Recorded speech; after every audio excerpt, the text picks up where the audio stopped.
Hey guys, tonight we are going to step back in time, not to a grand battlefield or a royal court, but into a place that feels deceptively familiar, a middle-class Victorian home.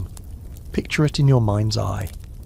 A tall brick house on a foggy London street, a gas lamp casting a soft golden glow on the front steps. It seems cosy, doesn't it? Almost romantic. But behind that handsome front door lies a world of discomfort, danger, and truly baffling domestic technology that would make your smart home hub weep. To be blunt, you almost certainly wouldn't survive 24 hours here, and tonight we're going to find out why. So, before you get comfortable, take a moment to like the video and subscribe, but only if you genuinely enjoy what I do here. It's a quiet, simple way to support the channel. I'd also love to see where in the world and what time it is for you, so drop your city and local time in the comments below. It's always amazing to see our little community stretching across the globe.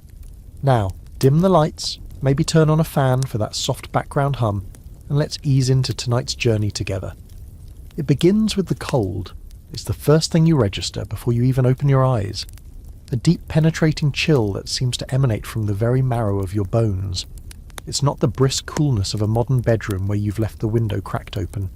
This is a heavy, damp and absolute cold that feels like a physical presence in the room. You slowly, reluctantly, drift toward consciousness, and the first conscious thought you have is a simple, primal one. It is so cold. You finally peel your eyelids open. The room is steeped in a thick pre-dawn gloom, the kind of darkness that feels ancient. A sliver of weak grey light manages to push its way past the edges of immense, heavy velvet curtains, doing little more than transforming the absolute blackness into a landscape of oppressive shadows. You take a breath, and a small, perfect cloud of white vapour erupts from your lips, hanging in the air for a moment before dissipating. It's a silent, stark confirmation of the temperature. You're essentially sleeping in a refrigerator. You're buried under a mountain of bedding, a coarse linen sheet, several rough wool blankets, and a thick, heavy quilt on top. The sheer weight is crushing, a physical pressure on your chest and legs, yet it seems to offer very little in the way of actual warmth. The cold seeps in from the horsehair mattress beneath you and snakes its way around the edges of the covers. There is no escape. You try to wriggle your toes, but they feel distant and numb, as if they belong to someone else. Your eyes adjust and the shapes in the room begin to resolve. A massive, dark wood wardrobe stands against one wall like a silent, brooding giant. A washstand holds a ceramic pitcher and bowl, a thin film of ice likely coating the water inside, and over in the corner, a small cast iron. Fireplace sits dark, empty, and desolate. This is a key reason for your misery. Most Victorian homes, unless they belonged to the very wealthy, had no central heating. The idea of warming the entire house was seen as an extravagant, almost decadent waste. Heat was a temporary luxury, confined to the main living areas and only for the hours they were in use. Bedrooms especially were left to the mercy of the elements. Keeping a fire going all night in a bedroom was not only ruinously expensive in terms of coal, but it was also a terrifying fire hazard, a risk few were willing to take while they slept. You remember, with a pang of longing for a comfort that is now hours in the past, the ritual from the night before. A housemaid, her face smudged with soot, would have come in with a long-handled brass pan filled with glowing embers from the kitchen fire. This was the bed warmer, a marvel of low-tech ingenuity. She would have moved it swiftly between the sheets, a process that felt a bit like playing Russian roulette with your pyjamas, as a single stray ember could have set your mattress smouldering. But oh, the brief blissful moment of sliding into a pre-warmed bed.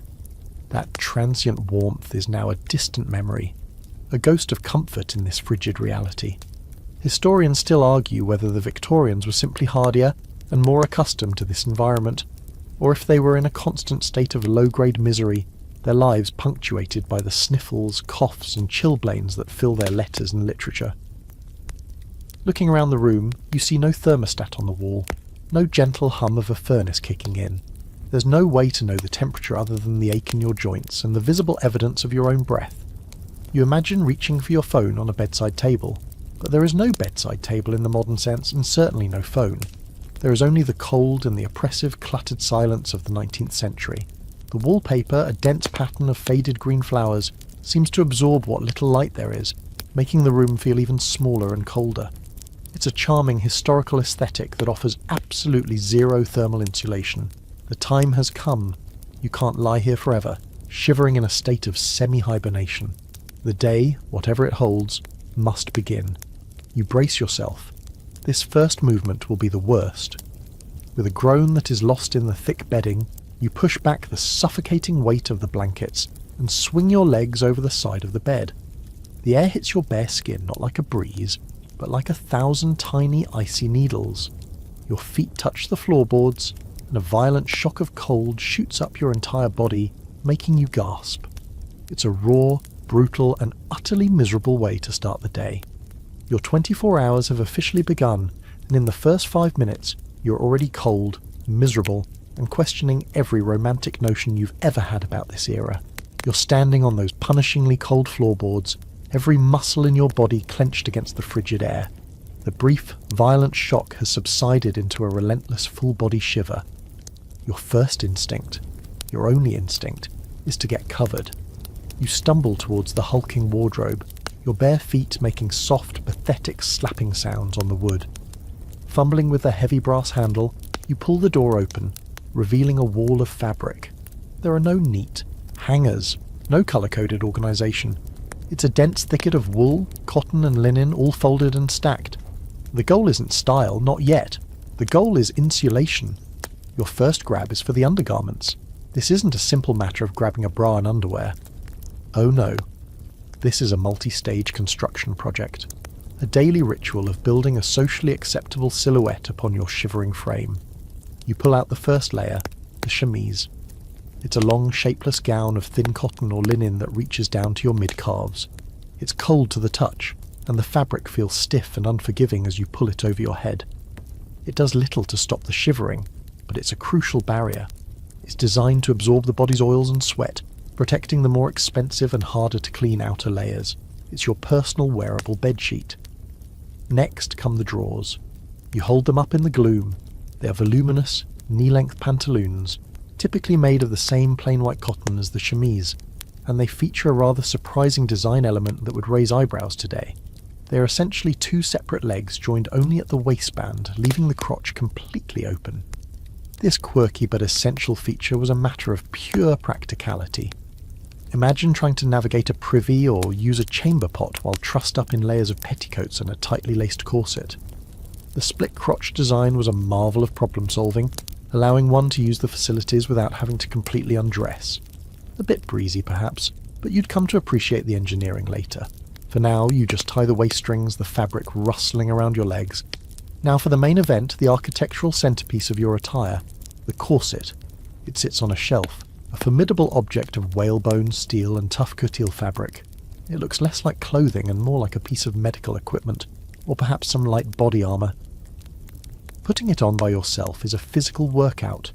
You wrap it around your torso over the chemise. The front features a long steel busk with a series of hooks and eyes that you have to fasten. This is a struggle in the cold.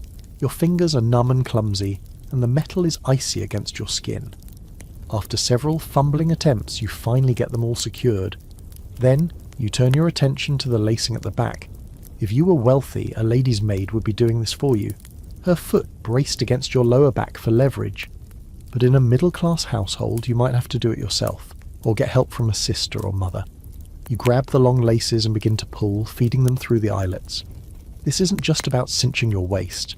The corset's primary job, contrary to popular myth, wasn't necessarily to create a cartoonishly tiny waist for everyone, though tight lacing was a fashionable pursuit for some. Its main function was to create a rigid, smooth torso, providing the posture and foundation upon which the rest of the clothing would hang. It was the scaffolding for fashion. As you pull the laces, you feel your posture forcibly corrected.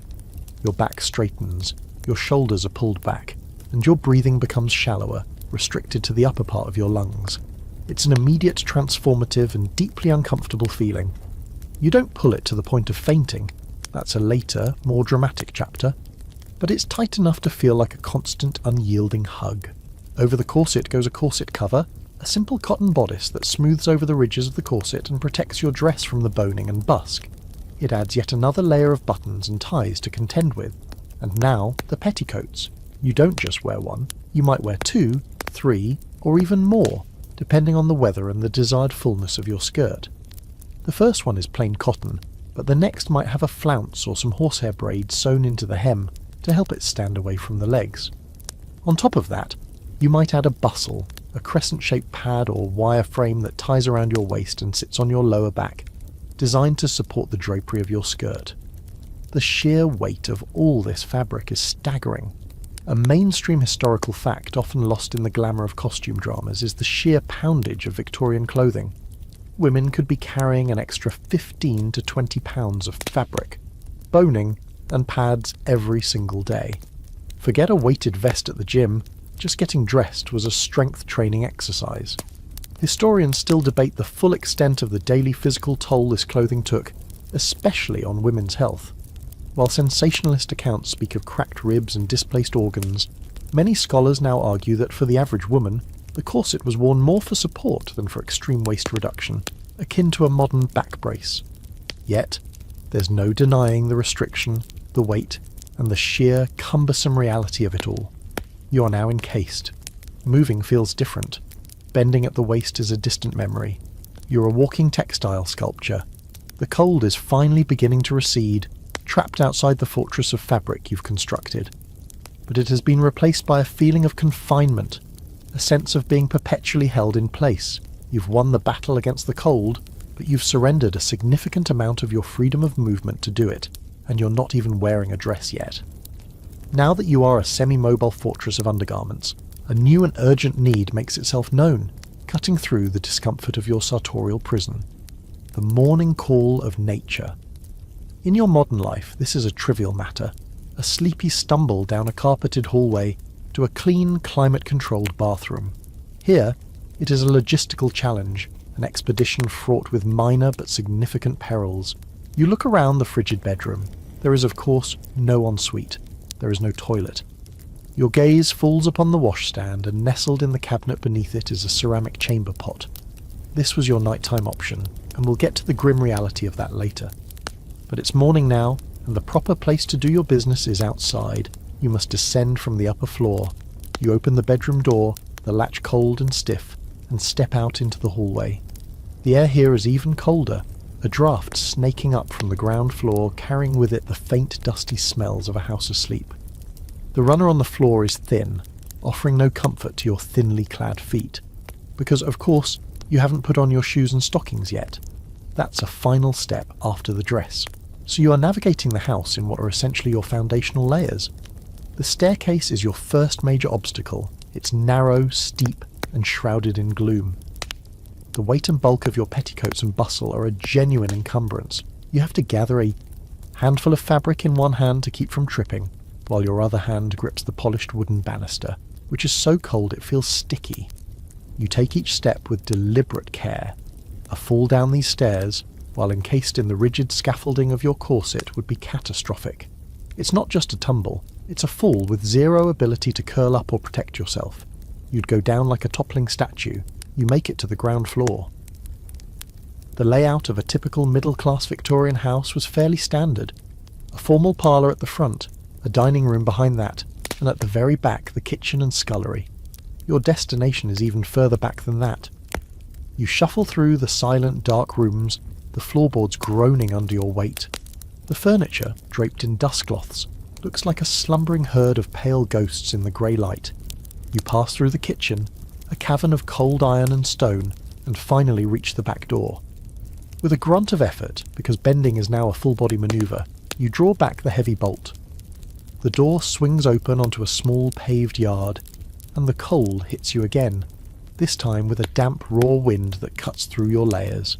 The sky is a uniform, joyless grey, and there it is, at the far end of the yard, tucked away against the back wall, a small brick outbuilding with a single, simple wooden door. The privy. The journey across the yard is a race against the elements. The stone pavers are slick with a mixture of morning dew and coal dust, a treacherous combination. You're still in your indoor slippers or bare feet, and the damp cold soaks through them instantly. You finally reach the outbuilding and push open the door, which groans in protest. The inside of the privy is, well, It's exactly what you'd expect and somehow so much worse. It's tiny, dark, and the air is thick with a smell that is sharp, foul, and inescapable. The toilet itself is a simple wooden bench with a hole cut in it. Below that hole is not a water-filled S-bend-protected porcelain bowl, but a deep, dark pit, the cesspit. This is where all the household's waste accumulates.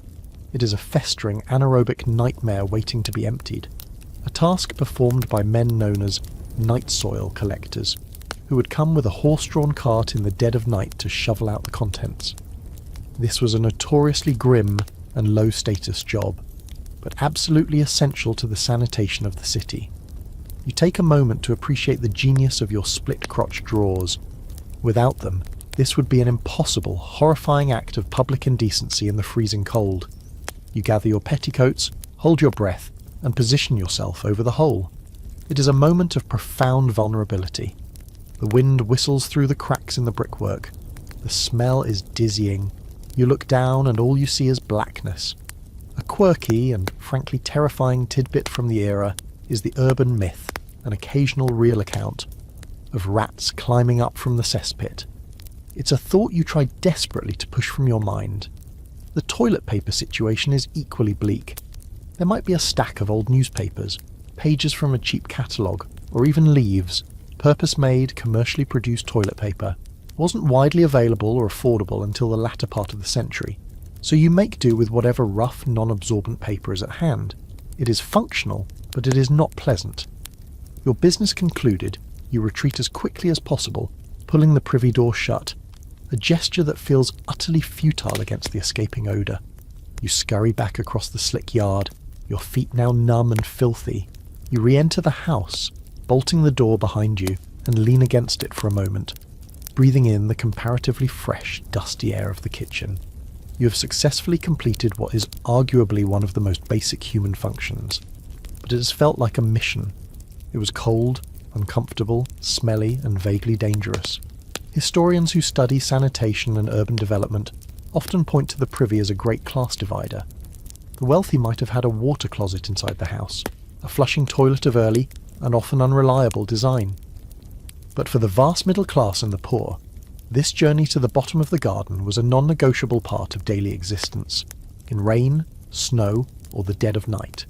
For you, it's a stark reminder that even the simplest comforts of your 21st century life are miracles of technology and infrastructure. You've returned from the great outdoors, or at least the smaller. Having survived the perilous expedition to the privy, you make your way back upstairs, paved section of it, feeling grimy and chilled to the core. The memory of the privy's atmosphere, the urgent need replaced by a feeling of being generally grimy. The journey outside has left your feet and the hems clings to you. The next logical step, a desperate need, is to wash your hands and face. You head back up of your undergarments, damp and dirty. Your next task is the morning ablution, the 19th. The cold, creaking staircase, your fabric armour rustling with every step. The journey feels slightly less perilous this time. Perhaps century version of washing your face and brushing your teeth. You re-enter the icebox that is your bedroom and approach because you're now more accustomed to the weight and restriction of your underpinnings, or perhaps because sheer misery is the washstand. This piece of furniture is your entire bathroom, compressed into a few square feet of wood and ceramic. On top sits a large, heavy pitcher, decorated with painted roses, and a matching wide-mouthed bowl. This is your great focusing agent. You arrive back in your bedroom, which is still stubbornly, defiantly cold. Your destination is the washstand, an elegant piece of furniture that, like so many things in this house, promises a degree of civilized comfort that its sink. There is no faucet, no comforting gush of hot water on demand. There is only the pitcher. You lift it, and it's even heavier than it looks, filled with water that was likely hauled up from the kitchen cannot possibly deliver. It's a small table, often made of mahogany or pine, with a marble top to protect pump the night before by a servant, or, in a more modest household, by you. You pour some of the water into the wood from splashes. On it sits a large ceramic pitcher and a matching wide-mouthed basin. This is your sink the bowl. It comes out not in a smooth stream, but with a slushy, crystalline crunch. A thin layer of ice. This is your entire bathroom minus the toilet you just visited, You reach for the pitcher. Its heavy has indeed formed on the surface overnight, and tiny shards of it now float in the basin. The water is breathtakingly, and the handle is so cold it feels like it's stealing what little warmth your hands possess. You lift it, and painfully cold. This isn't just cool and refreshing, it's a thermal shock that makes the very bones begin to pour water into the basin. The water doesn't splash, it glugs out in a thick lethe in your face ache. There is no mixing in a little hot water. Any hot water in the house would have to be heated on Arctic Extreme. It is unimaginably, breathtakingly cold.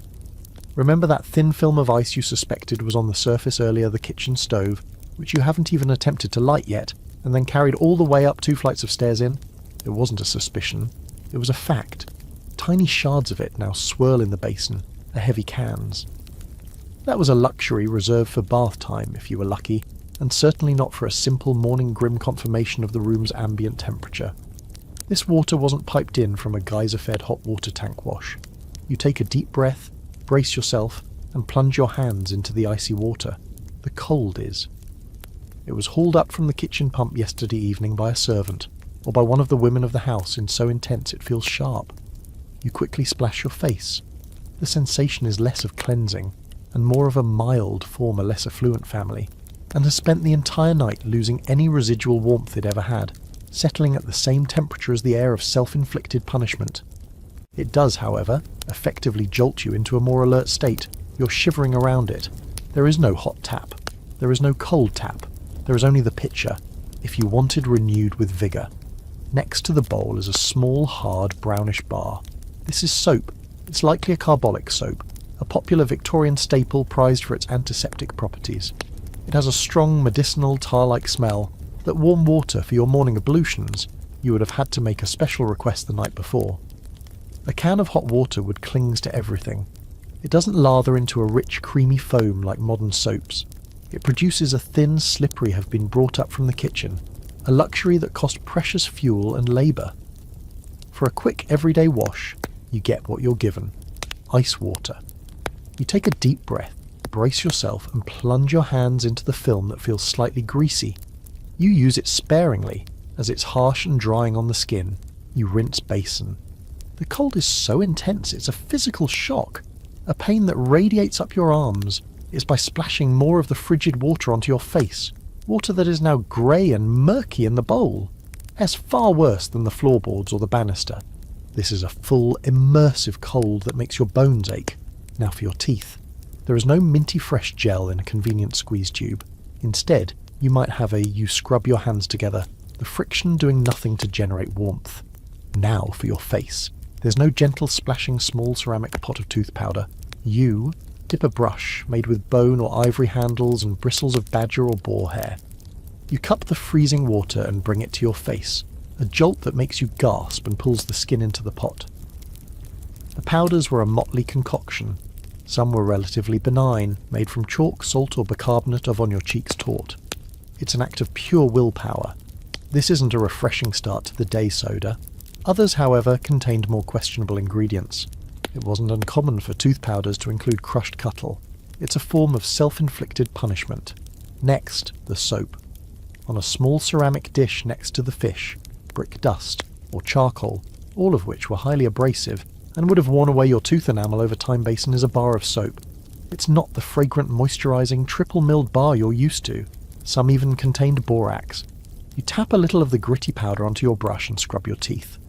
This is a hard, utilitarian block, likely made from lion animal fat, maybe tallow or lard. It might taste as chalky and unpleasant, with no refreshing minty flavour. You swish with a mouthful of the icy water, have a faint, harsh carbolic smell, an antiseptic scent that was popular at the time and associated with cleanliness and hygiene from the bowl, and spit it back into the same basin.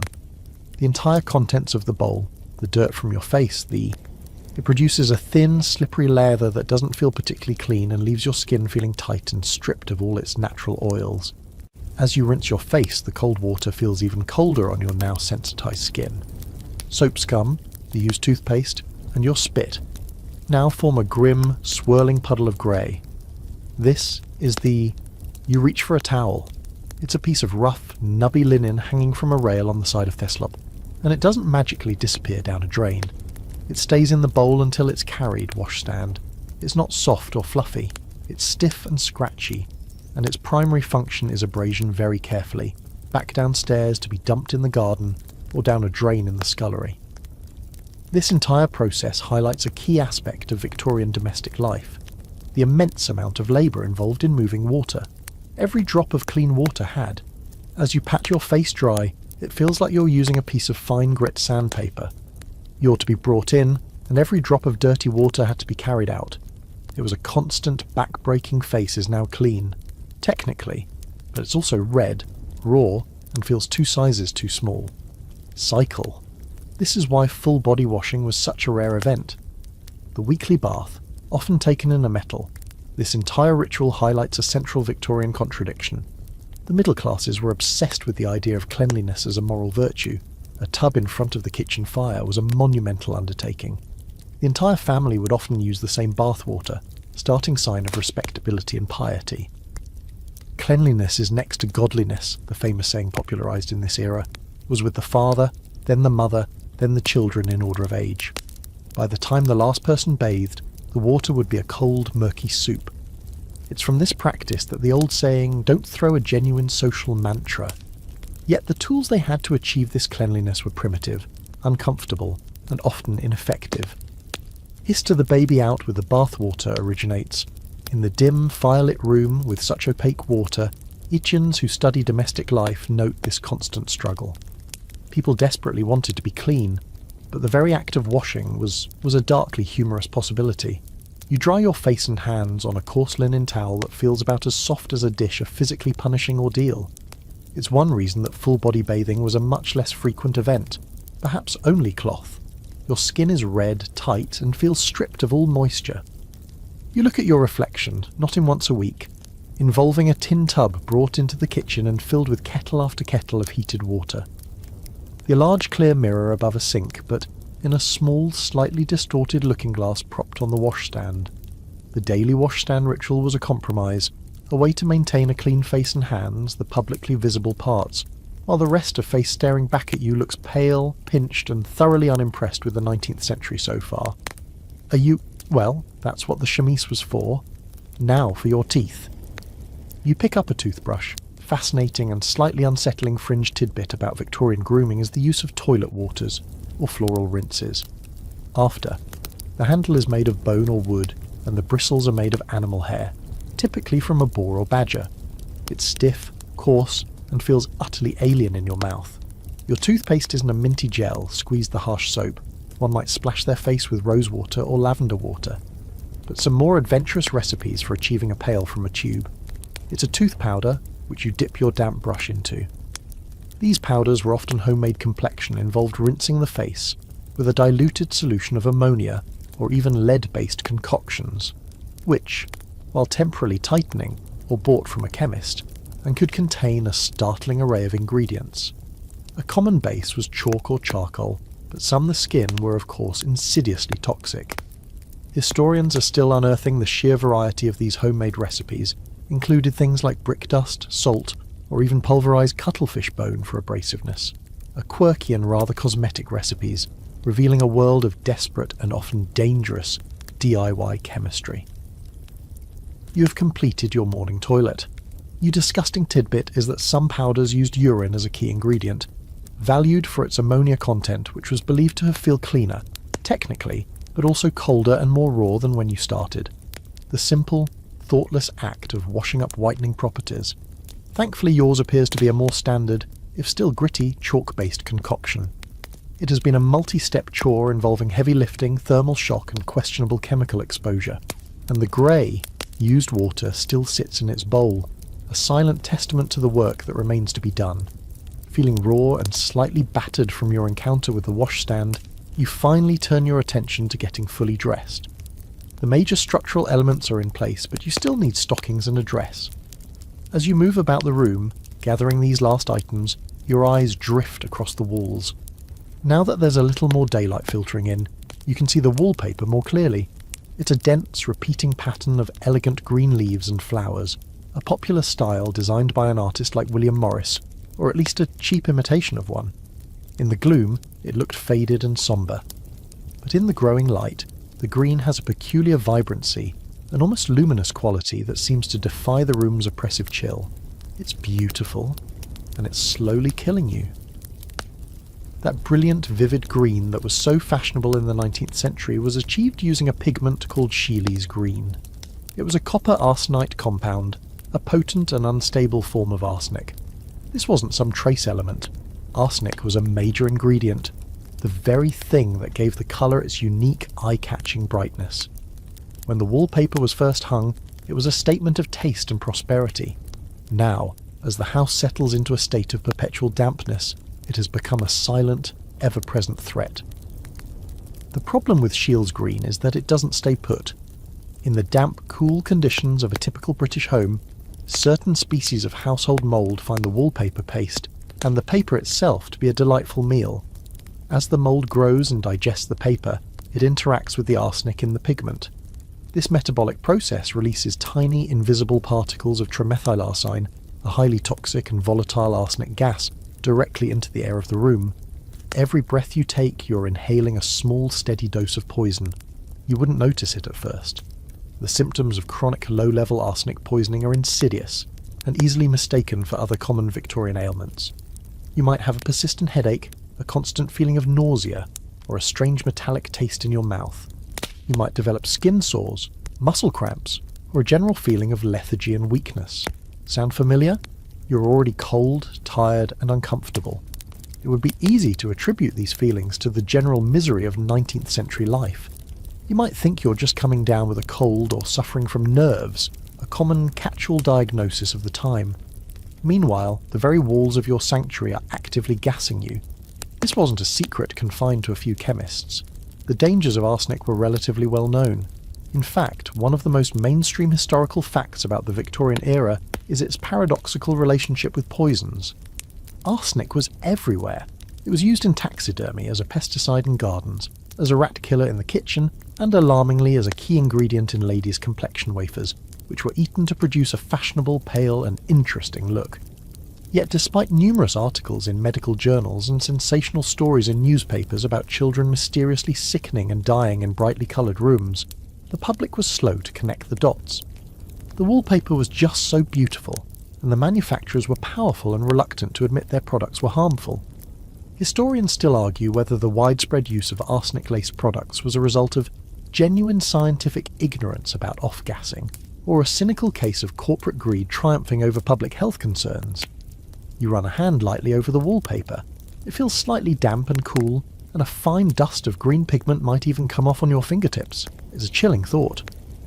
This room, your private space for sleeping and dressing, is the most dangerous place in the house.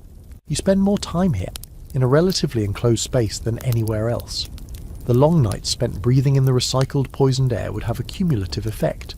The famous case often cited is that of Napoleon Bonaparte. For years, his death on the island of St. Helena was attributed to stomach cancer, but modern analysis of his hair samples showed extremely high levels of arsenic. It's now widely believed that the green wallpaper in his damp island home may have been a significant contributing factor, slowly poisoning the former emperor. This threat wasn't just in the green. Other popular colours, like certain shades of yellow and blue, also used arsenic compounds. The very fabric of your dress, if it's a vibrant green, could be dyed with the same toxic substance.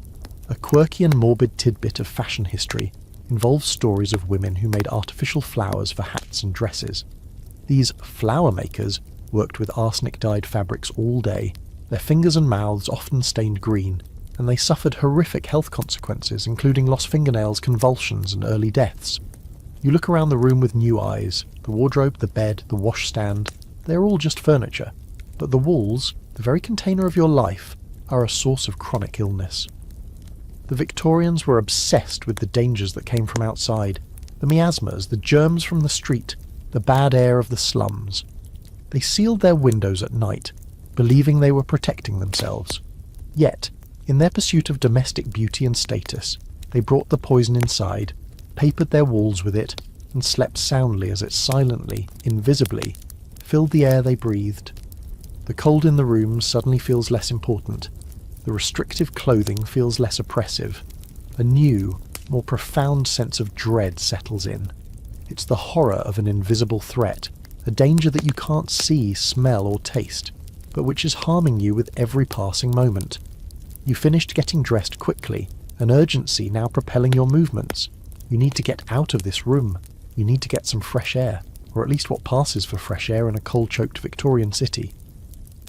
The simple act of leaving your bedroom now feels like an escape.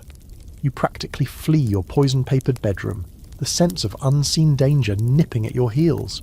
Fully dressed at last, stockings, boots, a heavy wool dress buttoned from neck to wrist, its weight settling onto your corseted frame, you descend the main staircase once more. This time your purpose is singular: fire. The house is a mausoleum of cold, and the only way to banish the chill and begin the day's real work is to awaken the beast that lives in the kitchen, the coal stove. The kitchen is the heart and engine of the Victorian home, but right now it's the coldest room of all. Unlike the wood-panelled or wallpapered rooms upstairs, the kitchen is a cave of hard, unforgiving surfaces. A stone-flagged floor, bare brick walls, and in the centre of it all the range. It's a monstrous thing, a behemoth of black cast iron, squat and menacing in the morning gloom. It's not just an oven, it's a complex machine with multiple fireboxes, dampers, flues, a boiler for hot water, and a series of ovens, all of which must be managed with skill and precision. Today we have digital thermostats and electric igniters. You have a box of matches and a pile of rocks. Your first task is to clean out yesterday's remains. You open the firebox door with a clank of iron on iron, and a cloud of fine grey ash billows out, coating your hands and the front of your dress. You take a small, stiff brush and a metal shovel and begin the filthy work of clearing out the clinkers, fused lumps of coal ash, and sweeping the grate clean. The dust gets everywhere, in your nose, at the back of your throat, a gritty film settling on every surface. It's a dirty, unpleasant job, but it's absolutely essential. If the grate isn't clear, air can't circulate and the fire will choke and die before it even begins. Once the grate is clear, you can begin to build the fire. It's a careful, layered process. First, you crumple up pieces of newspaper or old rags and place them at the bottom. On top of this, you build a small, lattice-like structure of kindling, small, dry sticks of wood. Then, and only then, can you add the coal. You don't just dump it in. You have to place the first few lumps carefully, leaving space for air to flow. Now for the moment of truth. You strike a match, a lucifer match, a relatively new and exciting invention. It flares to life with a pop and a puff of sulphurous smoke that stings your eyes. You carefully insert it into the base of your paper and kindling construction. For a moment, nothing happens. Then a small, hesitant flame licks at the edge of the paper. You hold your breath, gently blowing on it, coaxing it, praying it catches. This is a moment of high domestic drama. If the kindling is even slightly damp, or if you've packed the coal too tightly, the flame will sputter and die, and you'll have to start the whole messy process over again. But today, you're lucky. The kindling catches, crackling and popping. The small flames grow stronger, beginning to lick at the edges of the first lumps of coal. This is the critical phase. You can't just walk away. You have to nurse it, adding more coal one lump at a time, monitoring the dampers and flues to control the airflow. Open the damper too much, and the fire will roar up the chimney, consuming fuel at an alarming rate without effectively heating the stove. Close it too much, and you'll suffocate the flames, filling the kitchen with choking smoke. A well-managed stove was a point of immense pride for a Victorian cook or housewife. A poorly managed one was a source of constant frustration, smoke-filled rooms, and burnt or undercooked food. As the fire finally takes hold, a small pool of warmth begins to radiate from the iron beast. It's a meagre, localized heat, but it feels like life itself in the frigid kitchen. You can finally stand straight, turning to warm your back against the growing heat. The stove is not just for cooking, it's the home's command centre. The flat-top surface becomes your stovetop, with designated hot spots directly over the firebox for boiling and cooler areas for simmering. The small boiler attached to the side will, after an hour or so, begin to produce a supply of precious hot water. The ovens embedded in the iron mass around the firebox will slowly, unevenly come up to temperature. There is no temperature dial. You learn to gauge the oven's heat by intuition and a few low-tech tricks. A common method was the flour test. You'd sprinkle a bit of flour on a baking sheet and slide it into the oven. If it turned a pale straw colour after a minute, the oven was slow. If it turned a rich brown, it was moderate. If it blackened instantly, well, your oven was fierce, and you'd better wait a while before attempting to bake anything delicate. This reliance on experience and sensory judgment is a core element of Victorian domestic technology. It wasn't user-friendly, it demanded a relationship, a deep hands-on understanding of its quirks and personality. A mainstream historical fact is that the transition from open-hearth cooking to these enclosed iron ranges in the mid-19th century completely revolutionised the kitchen, allowing for baking, roasting and boiling to happen simultaneously. It was a huge leap forward, but it was far from automated. A quirky and rather dangerous fringe tidbit concerns the maintenance of these iron behemoths. To keep the stove looking smart and to prevent rust, it had to be regularly blacked with a graphite paste called black lead. This was a filthy job, polishing the entire stove until it shone. Alarmingly, some of these polishes contained plumbago, a form of carbon that often contained lead. So, while polishing the stove to make it look nice, you could be coating your hands, and by extension the kitchen, with another toxic heavy metal, right next to where you prepare your food. Historians still argue about the precise moment when the convenience of the coal stove began to outweigh the sheer labour and health risks associated with its daily operation and cleaning. For you, standing in the slowly warming kitchen, covered in a fine layer of ash and soot, it's a trade-off that feels very immediate. You have heat, yes, but the cost is filth, labour, and a constant underlying risk of smoke, fire, or even a chimney fire if the flue isn't regularly swept.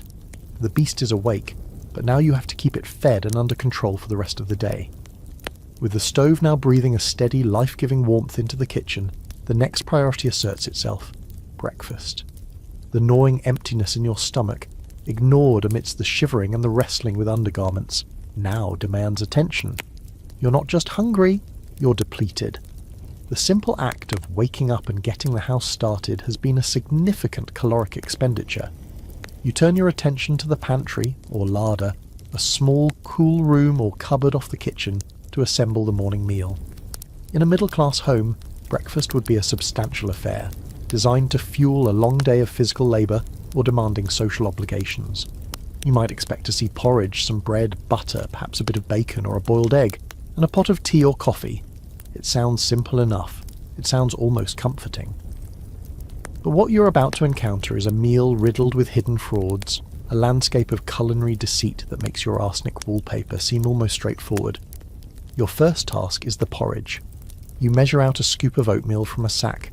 It looks fine, but it feels a little heavier, a little grittier than you'd expect. That's because it was not uncommon for millers or grocers to bulk out their oats with less desirable and cheaper materials. Sawdust was a common additive, as was chalk dust or even plaster powder, all ground fine to blend in. It added weight, allowing the merchant to sell less actual food for the same price. As you stir the oats into a pot of water on the now hot stove, you're essentially making a construction-grade breakfast cereal. Next, the bread. You retrieve a loaf from a tin bread box. It's a white loaf, a point of pride, as white bread was considered more refined and desirable than the coarse brown bread of the labouring classes. But that snowy whiteness might not be entirely natural. To make lower quality, darker flour appear whiter and more appealing, bakers often added alum, a chemical compound of aluminum potassium sulfate. Alum acted as a bleaching agent and also allowed the bread to absorb more water, making the loaf heavier and seemingly more substantial. Unfortunately, it also inhibited digestion, caused constipation, and could lead to serious gastric distress, especially in children, so your pure white bread is a chemical illusion. You slice the loaf with a heavy knife and reach for the butter. It sits on a ceramic dish, a pale yellow block. But is it butter? The burgeoning dairy industry of the 19th century was rife with adulteration. It was common practice to stretch real butter by mixing it with cheaper fats like lard or tallow, rendered animal fat. To get the right colour and consistency, mashed potatoes, turnips or even chalk might be worked in. You take a small taste. It has a slightly greasy, waxy mouthfeel, lacking the clean, creamy flavour of real butter. You spread it on your chemically whitened bread, creating a sandwich of mild disappointment. Now for the highlight of the meal, a cup of tea. Tea was the national drink, a cornerstone of British life. You open a tin canister of black tea leaves. They look dark and inviting. But the tea trade was one of the most corrupt of all. To mimic the appearance of expensive Chinese teas, merchants would engage in a process called facing. They would dye spent, re-dried tea leaves with a variety of substances. The beautiful black colour might be enhanced with graphite, also known as black lead, the same stuff used to polish your stove. Green teas were often dyed with that old friend Scheele's green, the arsenic-based pigment from your wallpaper, or a substance called Prussian blue, which was toxic. The leaves were also bulked out with anything from iron filings to dust from the factory floor, or even dried sheep dung rolled to resemble tea leaves. You spoon some of these questionable leaves into a teapot and add the now boiling water from the kettle on the stove. While it steeps, you reach for the milk and sugar. The milk, which you pour from a jug, is thin and has a telltale bluish tint. This is a classic sign that it's been watered down. To restore a semblance of whiteness and thickness, vendors often added chalk, plaster, or even pulped calves' brains. The sugar is a coarse brownish substance. Unrefined sugars could be adulterated with sand, dust, or crushed limestone to add weight. Your entire morning cuppa is a potential cocktail of poisons and non-food items. This widespread food adulteration is a defining and shocking historical fact of the Victorian era. The problem became so rampant that it spurred one of the first major public health and consumer protection movements. In 1860, Parliament passed the first Adulteration of Food and Drink Act, but it was largely ineffective. It wasn't until the Sale of Food and Drugs Act of 1875, which mandated testing and imposed stricter penalties, that the situation began to improve. The man who spearheaded this crusade was Dr. Arthur Hill Hassell, who famously used the new technology of the microscope to analyse food samples, publishing his horrifying findings in the medical journal The Lancet. He found cayenne pepper bulked with red lead, coffee stretched with chicory and roasted acorns, and beer containing strychnine. A quirky and frankly disgusting tidbit from Hassell's research was his discovery in London's potted meats and fish pastes. He found that the bright red colour, meant to signify freshness, was often achieved not with paprika, but with a generous addition of Armenian bole, a type of red clay. You were in essence eating mud pies marketed as lunch. Historians still debate the primary driver of this adulteration. Was it pure, malicious greed on the part of manufacturers and shopkeepers? Or was it a desperate response to a rapidly urbanising population demanding cheap food, creating a race to the bottom in terms of price and quality? You sit down at the rough wooden kitchen table with your meagre, fraudulent feast. The porridge is gritty, the bread is oddly heavy, and the tea tastes faintly of chemicals and dust. Every bite is a gamble. You are eating, but you are not being nourished, not truly. You are consuming products designed to imitate food, to trick the eye and the scales. This is survival, not sustenance. And as you chew your chalky bread, you realise that the dangers in this house aren't just the obvious ones like cold and fire. They are insidious, hidden in the most basic necessities of life, turning the simple, comforting act of eating breakfast into a low-grade game of Russian roulette. Having consumed your dubious breakfast, a thin veneer of gritty fuel laid over your... Having consumed your breakfast of lies, a meal that offered more grit than gusto, gnawing hunger, you can't afford to rest. The house, now slowly warming, is waking up, and with it comes, you can't afford to rest. The meagre warmth from the stove and the dubious energy from the food must be immediately invested the day's great, unending, and ultimately hopeless task: the war on dust. In your 21st into the next great unending battle of Victorian domestic life, the war on dust. You might think a little dust is no century life. Dust is a minor annoyance, a film that settles on surfaces and is dispatched with a microfiber cloth or big deal. You run a microfiber cloth over your shelves every week or so, and you're done. But in the hum of a vacuum cleaner, in the Victorian era, dust was an entity, a malevolent presence, a constant 19th century home. Dust wasn't just dust. It was an invasive, malevolent force, a constant grimy tide that threatened to overwhelm the home. Why so much dust? The answer is in the air, you grimy tide flowing in from the outside world. The primary source of this filth was coal, the very same substance are breathing. The primary source of heat and cooking energy is coal. Every chimney in your house, and in every house up that is now warming your kitchen, was also the city's lifeblood.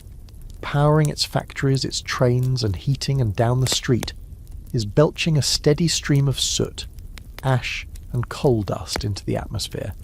This fined nearly every home. Every chimney for miles around was spewing a constant stream of soot and ash into the air. This settled, black, greasy powder settles on everything, inside and out. It coats the windowsills, works its way through as a greasy black film on every external surface, and, inevitably, worked its way inside through every crack in the window cracks in the window frames, and drifts down the chimneys of unused fireplaces. Compounding this is the dust from the street's frames, every gap under the doors, and every time someone entered the house. This wasn't the light fluffy. In an age of horse-drawn transport, the streets were a potent mixture of dirt, mud, and pulverised grey dust of a modern home. This was a dense, oily, and tenacious grime, adding to the coal, soot-dried horse manure. This foul-smelling dust was kicked up by every passing cart and gust of wind, finding its way into the dust from the streets. In an age of horse-drawn transport, the streets were a chaotic mixture of dirt, mudhouse on shoes, on clothes, and through any open door or window. Your battle begins. There is no vacuum, gravel, and a staggering amount of horse manure. This was ground into a fine, unpleasant powder by iron-shod hooves cleaner. There is you, a collection of rudimentary tools, and an enormous amount of manual labour. The first order of business in and iron-rimmed wheels, which then became airborne, drifting into your home. So, the dust you're about the more formal rooms, like the parlour and dining room, is to deal with the textiles. Last night before bed to fight is a toxic cocktail of soot, dirt, and pulverised dried horse waste. Suddenly, the battle feels a bit. The furniture would have been shrouded in large dust cloths, making the room look like a ghostly auction house. You now have to remove them. You can't just whip them off. That would send a cloud of soot into the air to more urgent. Your arsenal is primitive. There is no vacuum cleaner with its satisfying roar and HEPA filter. The first resettle elsewhere.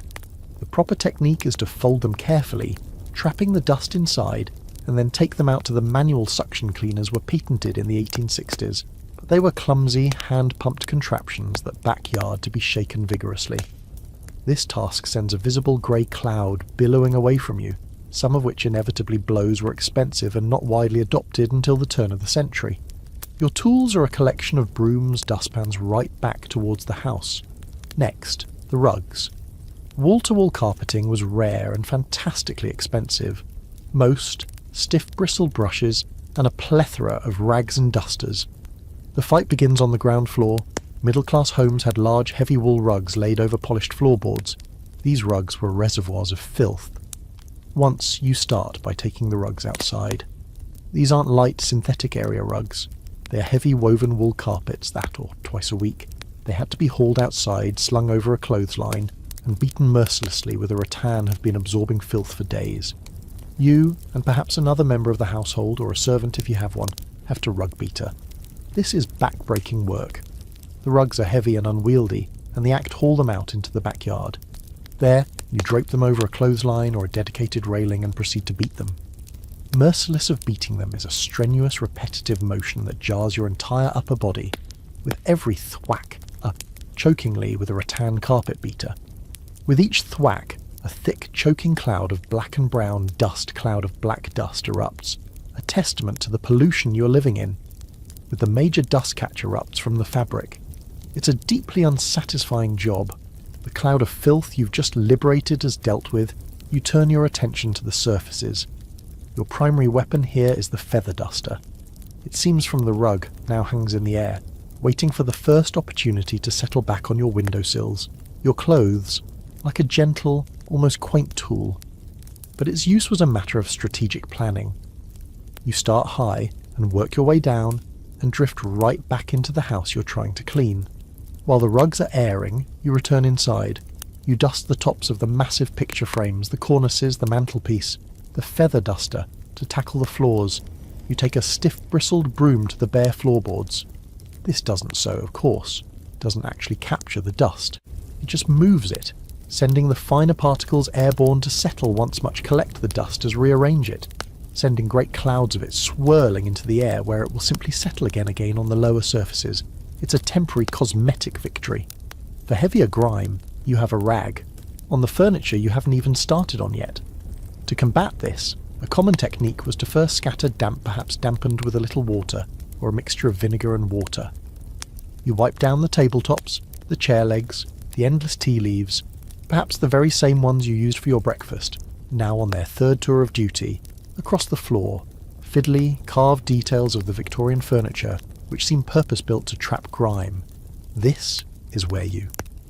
The moisture was meant to weigh down the dust, clumping it together so it could be swept up more effectively. It encountered one of the great tyrannies of Victorian interior design: clutter. The Victorians did not believe in minimalism. Every was a marginal improvement, turning a dust storm into a collection of small, gritty mud piles that you then have to scoop surface was an opportunity for display. The mantelpiece isn't just a shelf, it's a stage for a forest into a dustpan. Now, for the furniture. The typical Victorian parlour, which we'll get to later, was a sort of candlesticks, porcelain figurines, framed photographs, decorative urns, and a large, heavy clock under a glass dome temple of clutter. Every surface was adorned with knickknacks, photographs, vases, and curios. The furniture. Each one of these objects must be individually lifted, dusted, and then polished. The glass dome of the clock as itself was heavy, ornate, and often carved with intricate details perfect for trapping dust. Each individual item must be picked up, wiped to be carefully removed, the clock dusted, and the inside of the glass polished to a shine, because every fingerprint and down, and set aside. Then you can dust the surface it sat on. Your duster is likely a simple rag smudge will show. This isn't just cleaning, it's curating a museum of knickknacks or perhaps a feather duster. The feather duster, a seemingly quintessential Victorian tool, was a master of displacement on a daily basis. The sheer futility of the task is what's most draining. You can spend hours not removal. It was brilliant at flicking dust from a surface into the air, ensuring a fresh, even coat would settle. Dusting, sweeping and polishing a room to a state of gleaming perfection. But by the next morning, a fresh, fine everywhere else a few hours later. This is a physically demanding task. Your constantly bending, stretching and scrubbing layer of grey-black grit will have settled again. It is a domestic version of the myth of Sisyphus, all while encased in your restrictive clothing. The corset digs into your ribs as you stoop to sweep under a table. You're long eternally pushing a boulder of filth up a hill, only to have it roll back down. This constant losing battle against dirt skirts trail on the floor, collecting the very dust you're trying to remove. Becoming a personal mobile dusting cloth is one of the most well-documented aspects of Victorian women's lives. A mainstream historical fact is that the obsession, it's an exercise in utter futility.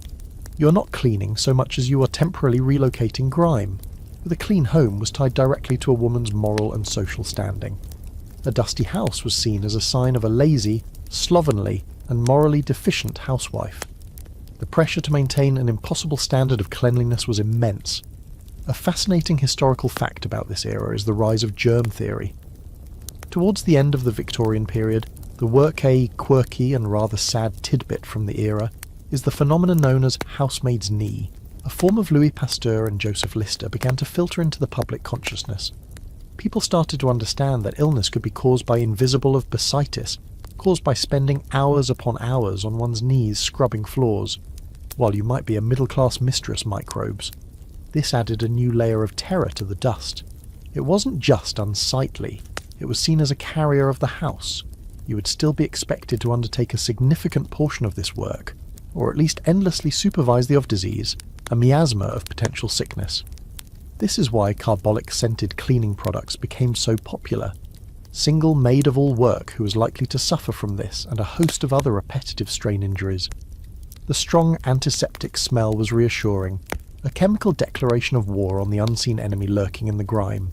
A historians still debate the psychological impact of this endless, thankless labour. Did it instill a sense of pride and accomplishment? Quirky fringe tidbit related to this fight against filth was the hygienic or sanitary wallpaper that a mastery over one's domestic sphere? Or was it a source of deep-seated anxiety and resentment? A constant became fashionable in the late 19th century. Unlike the arsenic-laced paper in your bedroom, these were specifically a reminder of a battle that could never truly be won. As you stand in the middle of the parlour, your back aching, designed to be washable. They were often heavily varnished or treated with a waterproof coating, allowing them to be wiped down your hands, chapped and dirty, and a fine layer of soot already beginning to resettle on the table you just polished, with a damp cloth. This was seen as a major breakthrough in domestic hygiene. A way to finally remove the grime from answer feels quite clear. You look at your hands, they are black with grime. The cuffs of your dress are the walls themselves. Historians still debate the effectiveness of this cleaning. Was it a genuine step forward in public health smudged? You've been working for hours, and the house is only clean in the most temporary sense of, or was it more of a psychological comfort, allowing homeowners to feel they were winning a battle that, given the environmental conditions, was fundamentally the word. The air itself feels heavy and gritty. The simple act of breathing feels less than clean. You have fought unwinnable. You spend hours on this task, sweeping, beating, wiping, scrubbing. By the time the dust and at best achieved a temporary truce. But you know, with absolute certainty, that the dust will be back. You are finished. A fine sheen of sweat covers your face, your back aches, and your hands are rough and black with dirt. You look around the room. It is for a fleeting moment clean, but you know it's a lie. Even now, a fresh vanguard of soot and street dust is silently infiltrating through the windows, settling back onto the surfaces. It always is. Having achieved a fragile and temporary victory in your war against dust, you look around for the next monumental task, and you see it, piled in a large wicker basket in the scullery, the small, functional room behind the kitchen. Laundry. In the 21st century, this is a chore so simple we barely think about it. You toss clothes into a machine, add a pod of pleasantly scented detergent and press a button. An hour later, you have clean, fresh-smelling clothes. In the Victorian era, laundry day, and it was an entire day if not two, was a grueling, caustic and physically punishing ordeal that earned the nickname the household demon. The sheer volume of it is the first thing that hits you. Remember all those layers you put on this morning? The chemise, the drawers, the corset cover, the multiple petticoats? Every person in the household wore similar layers. Add to that the household linens, bed sheets, pillowcases, towels, tablecloths, napkins. It's a mountain of heavy soiled fabric, and because of the immense labour involved, it wasn't done daily or even every other day. It was typically a weekly affair, often taking place on a Monday, which earned it the name Blue Monday, for its association with drudgery and exhaustion. Your first step is to sort the pile. You separate the whites, undergarments, sheets, from the coloureds and the heavies, work clothes, woolens. Then you must tackle the stains. There are no magical spray-on stain removers. You rely on a formidable arsenal of harsh, homespun chemistry. A grass stain might be treated with a dab of alcohol, an ink stain with sour milk, a blood stain with cold water and salt. For stubborn yellowing on collars and cuffs, a paste of lemon juice and salt would be applied, and the garment laid out in the sun, if there was any, to be bleached by its rays. Now for the main event, the wash itself. You're in the scullery or perhaps the backyard next to a massive cast-iron cauldron called a copper, set over its own brick firebox. You have to light another fire under this, feeding it with precious coal or wood to heat gallons and gallons of water dot. While that's heating, you begin the first wash in a large wooden or zinc tub. You fill it with cold water, hauled from the pump, and add the first batch of clothes. The soap you use is a harsh caustic substance.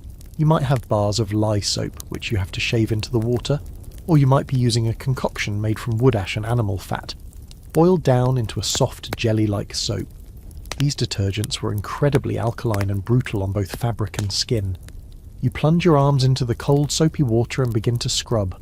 You rub the fabric against itself, you pound it with your fists, and for the really dirty items you use a washboard, a ridged panel of wood or zinc that you scrape the clothes against.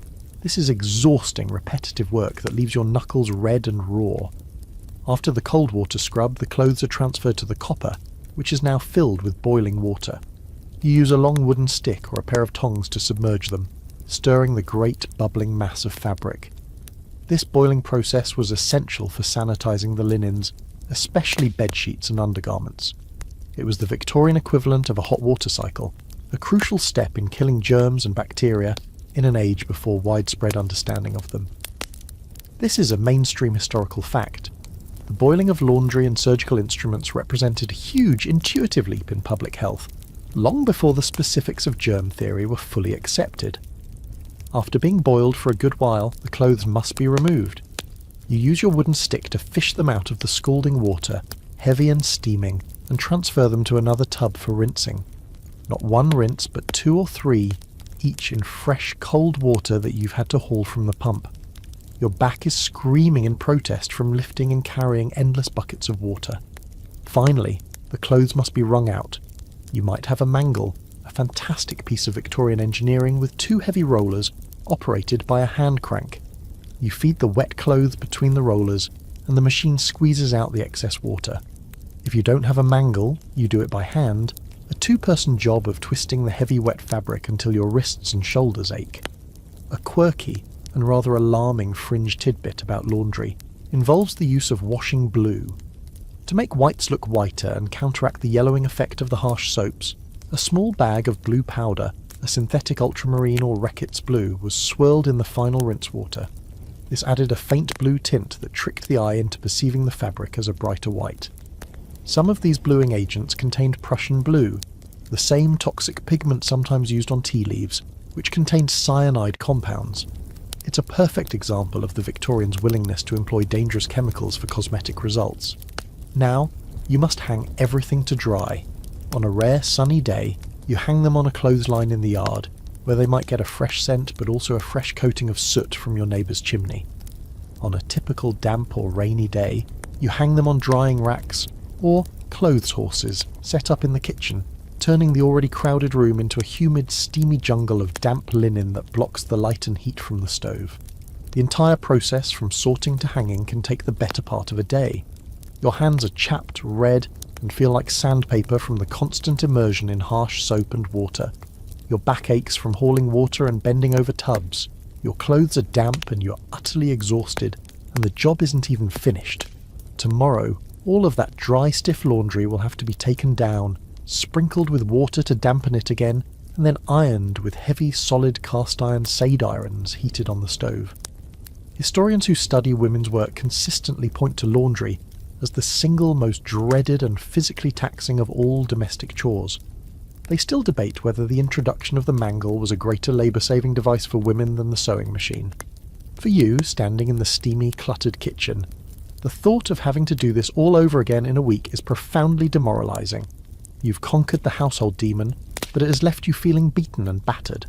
The monumental task of laundry day has left you dehydrated and bone-tired. Your throat is dry from the exertion, the steam, and the faint, chemical smell of the washing blue. You need a drink of water, a simple, thoughtless act in your time. Turn a tap, fill a glass. Here, like everything else, it is a conscious decision, a calculated risk. The source of all the water you've been hauling all day, for washing, for the aborted attempt at cleanliness at the washstand, for your gritty tea, is the pump. You head back out to the small paved yard, the same yard where you visited the privy and beat the dirt out of your rugs. There, often shared between several houses, stands the water pump. It's a sturdy cast iron affair with a long handle. It's the lifeline of the household. You grab a bucket and place it under the spout. Pumping takes effort. You throw your weight into moving the heavy handle up and down, a rhythmic squeaking complaint from the iron mechanism. After a few priming pumps, water gushes forth in a cold, clear stream. It looks clean, it smells clean, it tastes clean. And that is what makes it so terrifyingly dangerous. This water is not being piped in from a pristine, isolated reservoir miles away, treated and tested by a municipal authority. In most urban areas, especially in the mid-19th century, this pump is drawing water from a shallow well sunk directly into the ground beneath your feet. The same ground that your house, your neighbour's house, and the entire city is built upon. The same ground that contains your leaking cesspit. Remember the privy? The brick-lined pit at the end of the garden, slowly filling with human waste. These cesspits were rarely perfectly sealed. They were designed to allow some of the liquid waste to leach away into the surrounding soil. Now, picture a map of your neighbourhood, not of the streets and houses, but of what lies beneath. It's a subterranean landscape dotted with dozens, if not hundreds, of these leaking cesspits, each one slowly, invisibly contaminating the groundwater. The local graveyard, with its decomposing organic matter, might also be contributing to the toxic soup.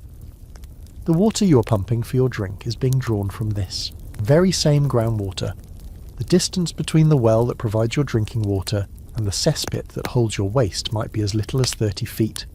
You are, in a very real sense, drinking your own and your neighbour's diluted sewage. The catastrophic potential of this arrangement was made horrifically clear during the cholera outbreaks that ravaged Victorian cities.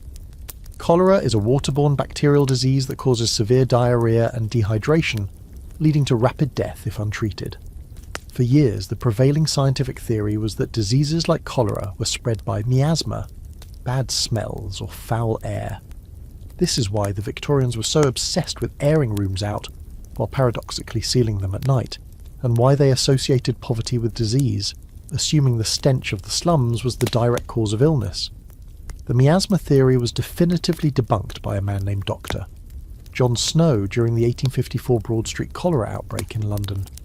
This is one of the most famous and foundational stories in the history of public health and epidemiology. Snow, a sceptical physician, didn't believe in the miasma theory. He went from house to house in the afflicted Soho neighbourhood, mapping the deaths and interviewing residents. He discovered that the vast majority of the victims had one thing in common. They drank water from the Broad Street pump. He presented his evidence to the local authorities and convinced them to take the radical step of removing the handle from the pump. The outbreak almost immediately subsided. It was later discovered that a leaky cesspit from a nearby house, where a baby had died of cholera, was seeping directly into the well that fed the pump.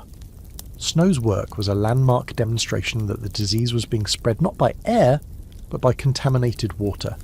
As you stand there, bucket filled with that deceptively clear water, this history hangs in the air. Even if there isn't a cholera outbreak at this very moment, that water is likely teeming with other bacteria: typhoid, dysentery, E. coli. These would cause the low-grade gastric distress, the summer diarrhoea, the constant stomach upsets that were such a common feature of Victorian life that they were often considered normal. People were in a state of perpetual low-level food poisoning. A quirky fringe tidbit connected to the water supply is the rise of bottled mineral water and temperance drinks. For those who could afford it, buying bottled water from a clean rural spring like Malvern was a way to ensure a safe drink. The massive popularity of soda, ginger beer and other fizzy drinks was also driven, in part, by the fact that the manufacturing process often involved boiling the water, rendering it safe.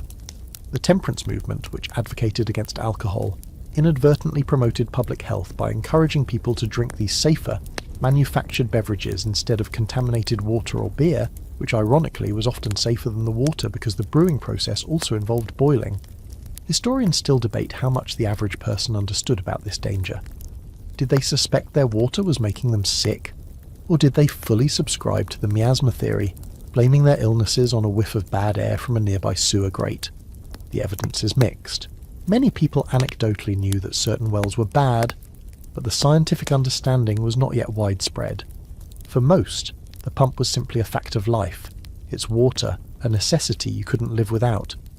You look at the bucket of water. You're faced with a terrible choice. You're thirsty, and this is the only water you have. You could take the time and fuel to boil every drop you intend to drink, and for cooking, this is what you would do. But for a simple, refreshing glass of water, the temptation to just drink it is immense. It looks so pure. You know, with your 21st century knowledge that every sip is a roll of the dice, a gamble with your gastrointestinal health and potentially your life. You take the heavy bucket and head back towards the kitchen, your thirst now mingled with a profound sense of dread. The very substance you need to survive has become another one of the house's silent, invisible threats. After the Herculean efforts of the morning, fighting the cold, battling the dust and wrestling the demon of laundry, a profound weariness has settled deep into your bones. The gritty, fraudulent breakfast feels like a distant memory. Midday is approaching, and the rumbling in your stomach signals the need for lunch. Unlike the more structured dinner, the midday meal in a middle-class Victorian household was often a simpler, more pragmatic affair, frequently built around a key element: leftovers. You return to the larder. This small north-facing room with a stone shelf and a meshed window for ventilation is the pinnacle of 19th century food preservation technology. There is no refrigerator. There is no humming appliance circulating cold, dry air to inhibit bacterial growth. There is only this slightly cooler than the rest of the house room, where food sits in a state of slow, inevitable decay.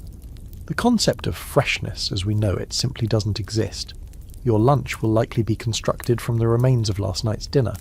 Perhaps there was a roasted joint of beef or mutton.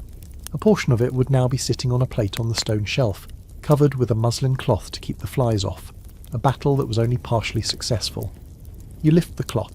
The meat is cool to the touch, but it has a slightly grey, tired look. The fat has congealed into a waxy opaque layer. The air in the larder is still and carries a faint, sweetish, slightly gamey smell, the undeniable aroma of food beginning to turn. Your modern brain, conditioned by a lifetime of food safety warnings, is screaming in protest. Meat left at room temperature for more than a few hours is a breeding ground for bacteria like Salmonella and Clostridium perfringens. But in the Victorian era, this was simply how food was kept. The expectation was not that food would remain pristine, but that it would be eaten before it became actively rotten. The line between aged and spoiled was a blurry and often crossed one. You take the joint of cold meat back to the kitchen and slice off a few pieces. The texture is dense and slightly tough. It tastes old. Not necessarily spoiled, but lacking any vibrancy. It's the taste of meat that has begun its slow journey back to its constituent elements. This will be the centerpiece of your meal. You might eat it cold, with some of that alum-laced bread and waxy butter from breakfast. Or, more likely, you'll use it to create a made-up dish, the Victorian term for a dish made from leftovers. This is where the ingenuity and the peril of 19th century cooking really shines. Cold mutton could be minced with a few onions, mixed with some leftover gravy, and baked into a shepherd's pie. The crust of mashed potatoes would conceal the quality of the meat within. Cold beef could be chopped, seasoned heavily with pepper and spices, not just for flavour, but to mask any off-tastes, and boiled into a hash, or pressed into a potted meat. This heavy reliance on spices and sauces wasn't always about creating complex flavour profiles.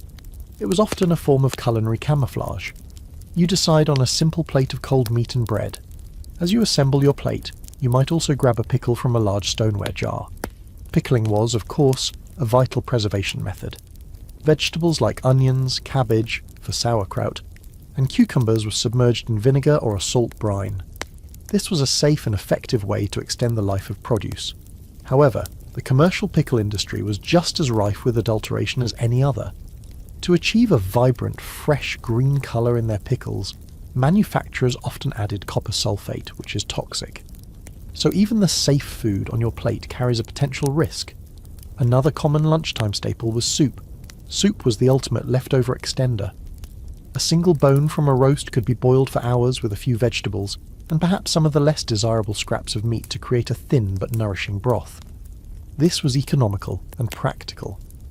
A mainstream historical fact is that charitable organisations and early soup kitchens, which became widespread during this period, were built entirely around the principle of the stock pot, a cauldron that was never fully emptied, with new ingredients constantly being added to the old.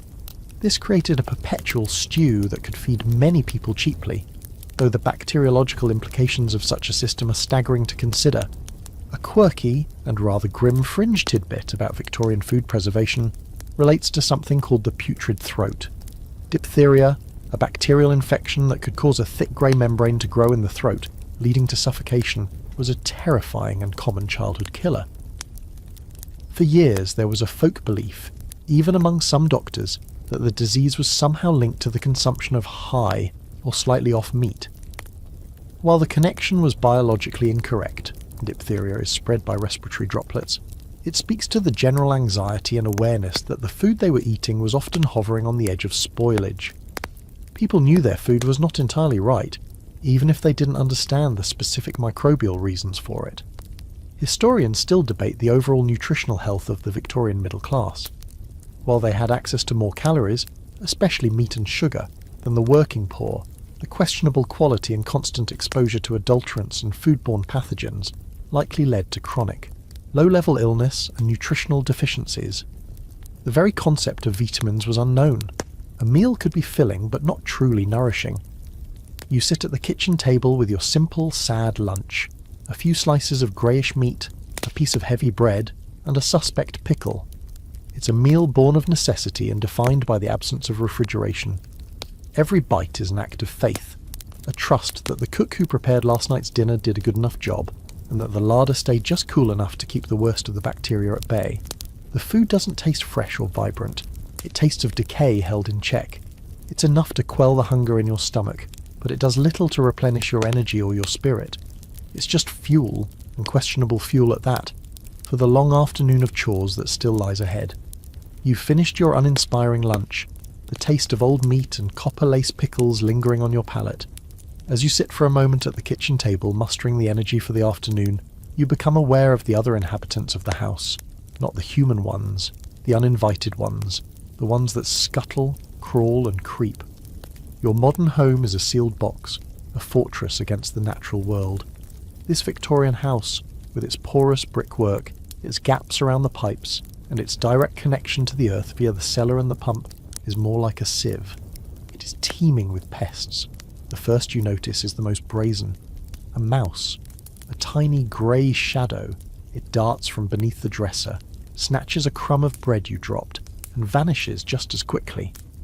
You only catch it out of the corner of your eye. Mice were an accepted, if unwelcome, part of life. They were attracted by the constant presence of food in the larder and kitchen, and the house offered them a warm, sheltered environment, with a labyrinth of hiding places within the walls and under the floorboards. The primary defence was a cat, a working animal as much as a pet, whose job was to keep the rodent population in check. If you didn't have a cat, you had traps. Simple, brutal, spring-loaded devices that you'd have to bait, set, and then deal with the grim results of later. As you get up to clear your plate, you see the next wave of invaders. On the floor, near the damp stone sink in the scullery, a cockroach makes its unhurried way towards a dark corner.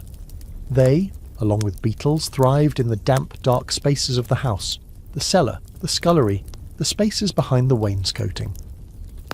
They were drawn to moisture and decaying organic matter. They are silent, nocturnal, and almost impossible to eradicate.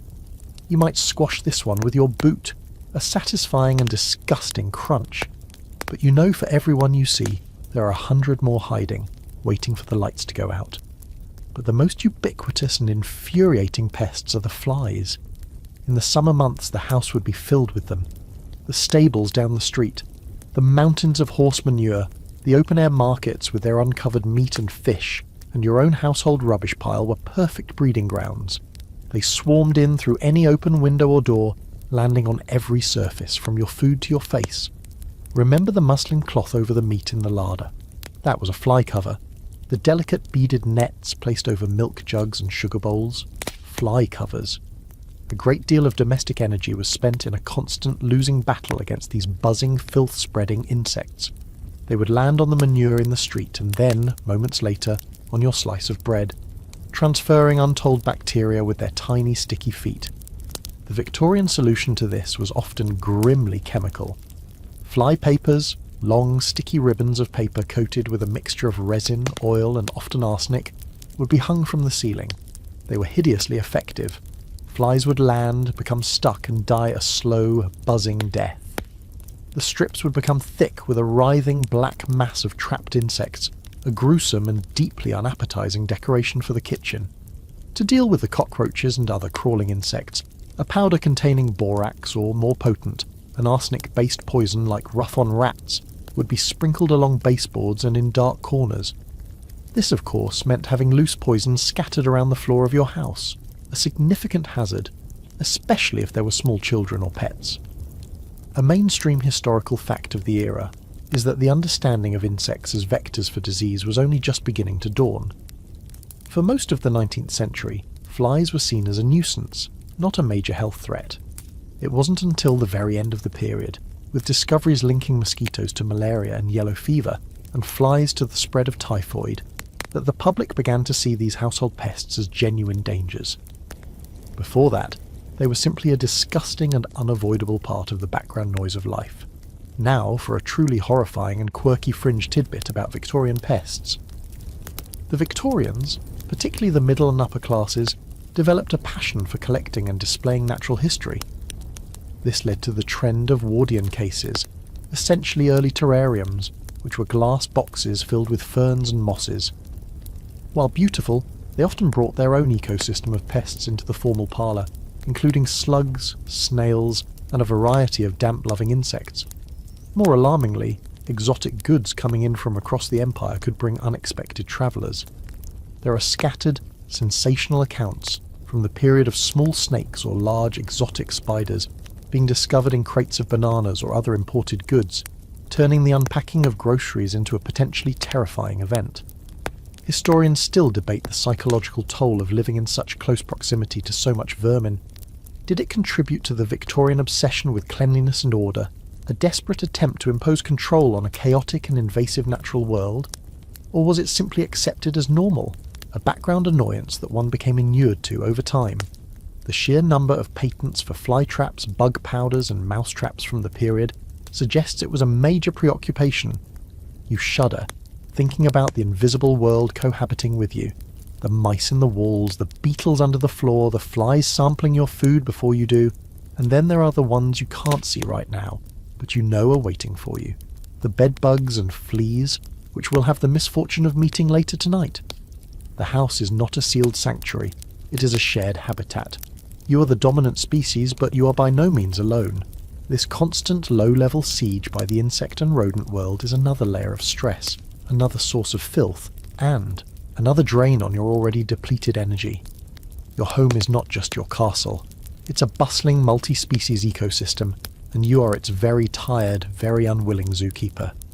With the afternoon stretching before you, the heaviest physical chores of the day are for the moment complete.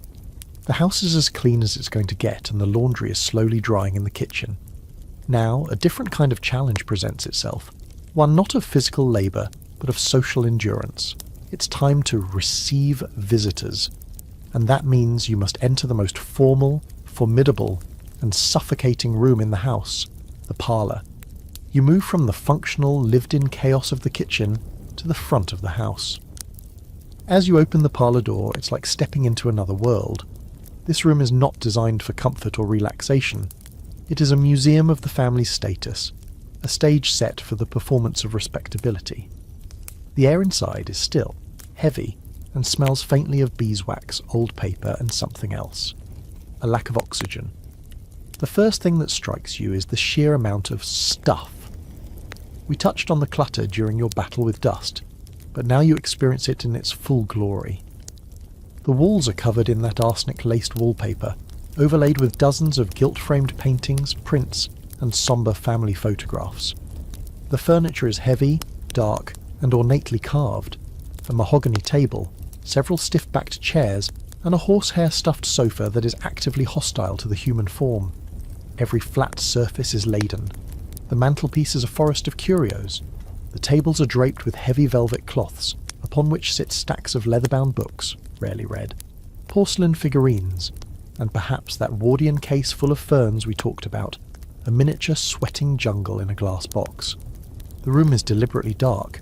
The windows are vast, but they are swamped by layers of lace curtains, followed by immense heavy velvet drapes that are kept partially drawn even during the day. This was done for two reasons.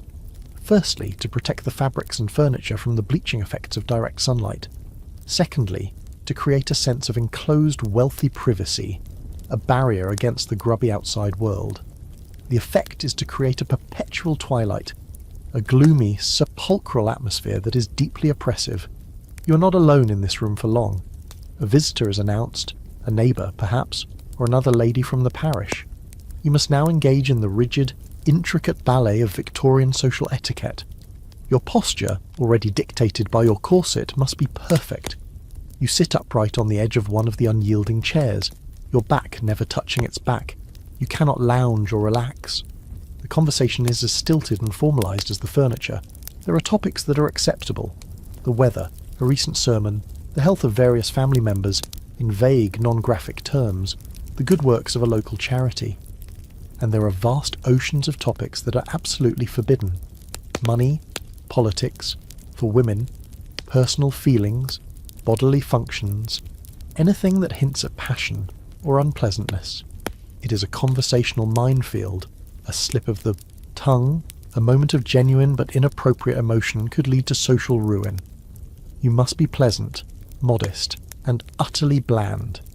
It's like performing improv comedy where all the funny words are banned. This suffocating formality is a well-documented historical fact. The Victorian middle-class code of conduct, with its emphasis on propriety and respectability, was a way of distinguishing themselves from the perceived chaos of the lower classes and the perceived decadence of the aristocracy. It was a social uniform as rigid as your corset. As you sit there, making stilted small talk, you become aware of the air quality. The drawn curtains and sealed windows, a defence against street dust and miasmas, mean there is almost no ventilation. The room is becoming stuffy, filled with the recycled breath of its occupants. The coal fire, if it's lit, is consuming oxygen and releasing its own fumes. This lack of fresh air, combined with the emotional restraint and the physical constriction of the corset, could lead to a uniquely Victorian malady, the swoon. Fainting was a surprisingly common occurrence. It was often romanticised in novels as a sign of delicate feminine sensitivity, but the reality was likely a combination of hypoxia, hypoglycemia, and the sheer physical stress of being cinched into a tight corset in a hot, airless room. A quirky and telling fringe tidbit about parlour life is the concept of antimacassars. You notice them draped over the backs and arms of the sofa and chairs. These are small cloths, often intricately crocheted, and their sole purpose was to protect the upholstery from the popular men's hair oil of the day, macassar oil. The name literally means against macassar. It's a perfect illustration of the Victorian mindset. Rather than ask men to use less greasy hair product, an entire category of decorative textile was invented to mitigate the damage. It's problem-solving by adding another layer of fussy, dust-trapping clutter. Historians still debate the true nature of these social calls. Were they a genuinely enjoyable form of social connection for women who were otherwise isolated in the domestic sphere? Or were they a deeply stressful performance, a weekly or daily test of one's ability to conform to an impossible set of social standards? The answer is likely both, depending on the individual. But for you, a visitor from a more informal age, the experience is pure agony. It is profoundly boring, physically uncomfortable, and mentally exhausting. You pour tea for your guest, using the good tea set of course, and offer a small dry seed cake. The ritual is precise. The cup must be held just so. The conversation must be kept flowing, but only within its narrow prescribed channels. You feel like an actor in a play you haven't properly rehearsed, constantly afraid of missing a cue or saying the wrong line. The clock on the mantelpiece ticks with agonising slowness, each tick marking another moment of your life spent in this gloomy, airless box, performing a role you don't understand for an audience you don't particularly like. The physical labour of the morning was honest and straightforward. This, you realise, is a different kind of work, the emotional labour of maintaining appearances, and it is, in its own way, even more draining. The painfully dull social call finally mercifully comes to an end. Your visitor departs, and you are left alone again in the silent, stuffy parlour. The performance is over, but the afternoon is not. Perhaps you have a moment to yourself before you must begin preparations for the evening meal. This might be a time to attend to your own appearance, to move from the state of generally presentable to something more refined for the evening, when the man of the house returns. You retreat from the parlour's gloom and head back upstairs to your bedroom, the one with the arsenic wallpaper, to engage in a Victorian beauty routine. If you thought the household products were dangerous, you're about to enter a whole new world of intimate, self-inflicted poisoning. The Victorian ideal of female beauty was a specific and demanding one. A pale, almost translucent complexion, large, dark, luminous eyes, and a delicate, rosy flush to the cheeks and lips.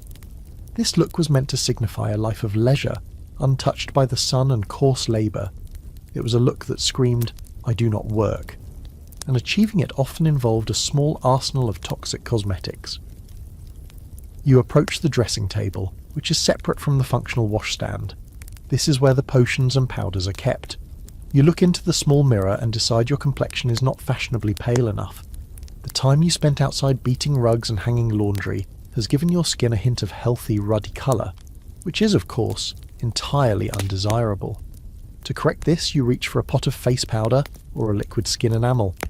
These products were designed to create a smooth, matte white finish, and the most effective and therefore most popular ingredient for achieving this was lead. You're about to knowingly apply a layer of lead carbonate to your face. The most famous of these products was Laird's Bloom of Youth, a popular brand that was sold for decades. It promised a pearly, brilliant complexion. What it delivered was slow-acting poison. The lead is absorbed through the skin, and with repeated use it builds up in the body. The symptoms of chronic lead poisoning are horrific: fatigue, abdominal pain, nerve damage, tremors, and eventually paralysis and death. In a grimly ironic twist, one of the side effects of lead poisoning is that it turns the skin a greyish colour and causes the facial muscles to atrophy, creating a haggard appearance that required the user to apply even more of the lead-based cosmetic to cover it up. You dust this toxic powder over your face, or perhaps you paint on a layer of enamel. It feels heavy and mask-like, clogging your pores. Next, for that delicate, youthful flush, you might use a simple carmine-based rouge derived from crushed cochineal beetles, which was relatively safe. But for a more permanent stain on the lips and cheeks, some recipes called for vermilion, a pigment made from mercury sulfide. So you might be dabbing a touch of mercury onto your mouth, a substance that, when absorbed, attacks the nervous system. Now for the eyes. The goal is to make them look large, dark, and soulful. The most dramatic way to achieve this was to use eye drops containing an extract from the belladonna plant, also known as deadly nightshade. This is a well-known historical fact of Victorian cosmetics. A few drops of belladonna solution in each eye would dilate the pupils, making them huge and dark. The effect was considered incredibly alluring and mysterious. The side effects, however, were less so. It caused blurred vision, an inability to focus on anything up close, and an extreme sensitivity to light. With long-term use, it could lead to permanent blindness. It's the ultimate sacrifice of function for fashion. Imagine trying to do needlework or read a book after intentionally blurring your own vision for the sake of beauty. For darkening the lashes and brows, you might use a simple mixture of soot or ash, mixed with a little oil or wax, or you could buy a commercial preparation. A quirky and rather dangerous fringe tidbit is that some of these early mascaras were made with a cocktail of potentially harmful chemicals. In a horrifying case from the 1930s, an eyelash dye called Lash Lure, which contained a toxic coal tar derivative, caused severe blistering, ulcerated eyeballs, and in at least one documented case, permanent blindness. While this is slightly post-Victorian, the dangerous chemistry it represents was born in the 19th century patent cosmetic industry. You have now applied lead, possibly mercury, and belladonna to your face and eyes, but the assault on your body doesn't stop there. What about your hair? To wash it, you'd use a harsh soap, but to give it a fashionable scent and shine, you might use a hair pomade. Some of these contained, you guessed it, lead, to subtly darken the hair, and if you had any unwanted body hair, some depilatory creams of the era used ingredients like arsenic or quicklime to burn it away, often taking a layer of skin with it.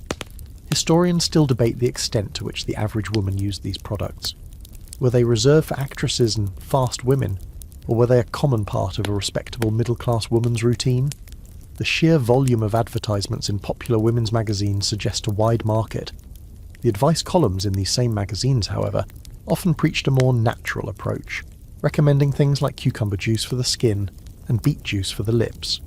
This created a contradiction.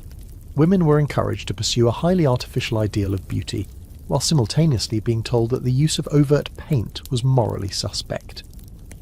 The solution for many was to use these products subtly, to look naturally pale and flushed, even if that nature came from a pot of lead. You look at your reflection. Your face is a pale, artificial mask. Your eyes are huge and unfocused, the room swimming slightly at the edges. You have successfully achieved the fashionable look. You also feel slightly nauseous, and your head is beginning to ache. Is it the corset, the stuffy air, or the lead seeping into your bloodstream? It's impossible to tell. The pursuit of beauty, you realise, is just another one of the house's hidden dangers, another daily ritual that trades long-term health for a fleeting, fashionable ideal. As the afternoon wears on, a dull, persistent ache begins to radiate from your midsection. It's a feeling you've been subconsciously ignoring for hours, a background noise of discomfort that is now crescendoing into a primary focus of your awareness. It's the corset. You've been encased. In this cage of whalebone and steel for nearly 10 hours, and its relentless pressure is taking a significant and cumulative toll. When you first put it on in the frigid morning, the main sensation was one of rigid support and confinement. Now, after a day of moving, bending as much as you're able, dusting and enduring the parlour, the reality of the garment has settled in. The steel busk at the front feels like a solid plank strapped to your sternum, preventing you from slouching even if you wanted to. The boning at the sides and back, designed to create that smooth, desirable silhouette, now feels like a series of iron fingers digging into your ribs and hips. You take a breath, or rather you try to. Your breathing has been shallow all day, restricted to the upper portion of your lungs. A deep, satisfying, belly-filling breath is a physiological impossibility. Your diaphragm is unable to descend properly, constricted by the rigid wall of the corset. This chronic shallow breathing means you're operating in a state of mild but constant oxygen deprivation, which contributes to the fatigue and headaches you've been feeling. It's a low-level, self-inflicted suffocation. The corset's primary function, as we established, was to create a specific shape and posture, acting as the foundation for the fashionable clothing worn over it. A mainstream historical fact is that the ideal silhouette changed dramatically throughout the Victorian era. In the 1850s and 60s, with the rise of the massive crinoline hoop skirt, the corset created a classic hourglass shape.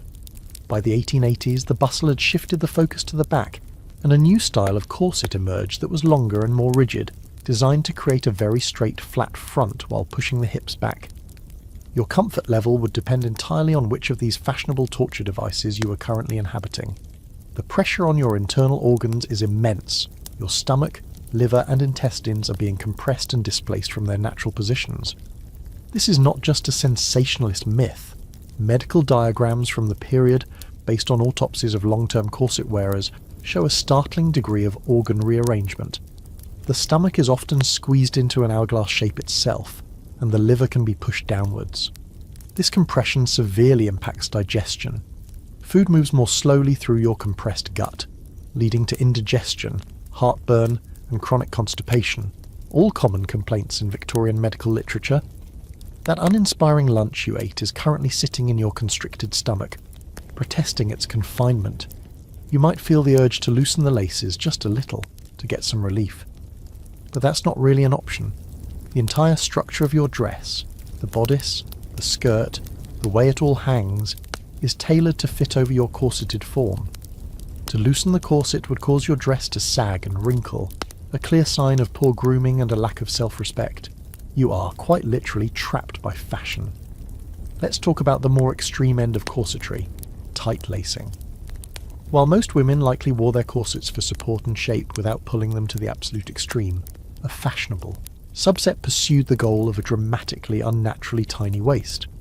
This practice was both celebrated in some circles and condemned by medical professionals and dress reformers. The quest for a 16-inch waist was real for some, and the health consequences were severe. A quirky and rather grim fringe tidbit from this subculture is the idea of seasoning a new corset. This involved wearing the new stiff corset for only an hour or two a day at first, gradually increasing the time and tightness over several weeks, as if breaking in a new pair of shoes. The body was being forcibly moulded to the shape of the garment. There are also accounts of girls being made to sleep in their corsets, a practice meant to train their bodies to a smaller waist from a young age. Historians still debate the prevalence and social meaning of tight lacing. Was it a form of patriarchal oppression, a tool to make women weak, docile and physically dependent? Or was it, in a strange way, a form of female agency, a woman taking control of her own body, modifying it to meet a specific, if dangerous, aesthetic ideal that she herself valued? The dress reform movement, which advocated for the abolition of the corset and promoted looser, more rational clothing, argued passionately for the former, linking corsetry directly to a host of female ailments they termed the vapors, or hysteria. For you, right now, the academic debate is irrelevant. All you know is the physical reality. The bottom edge of the corset cuts into the tops of your thighs when you sit. The top edge pushes uncomfortably into the flesh under your arms. Your skin is likely chafed and red, where the seams and bones have been rubbing all day. A dull, persistent backache has set in, not from a lack of support, but from your muscles being held in such a rigid, unnatural position for so long that they've become weak and strained. The irony is that long-term corset use could actually weaken the core muscles, making the wearer even more dependent on the garment for support. The corset has become the central, inescapable fact of your physical existence.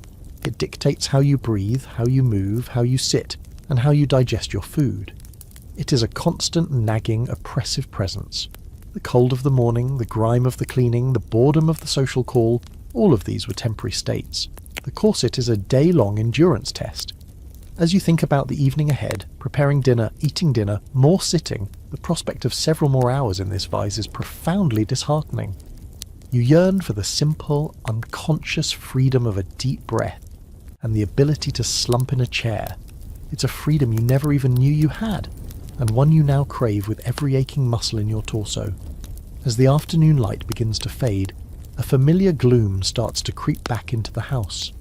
The sun, a weak and infrequent visitor to begin with, is sinking below the rooftops of the neighbouring houses, plunging the rooms back into shadow.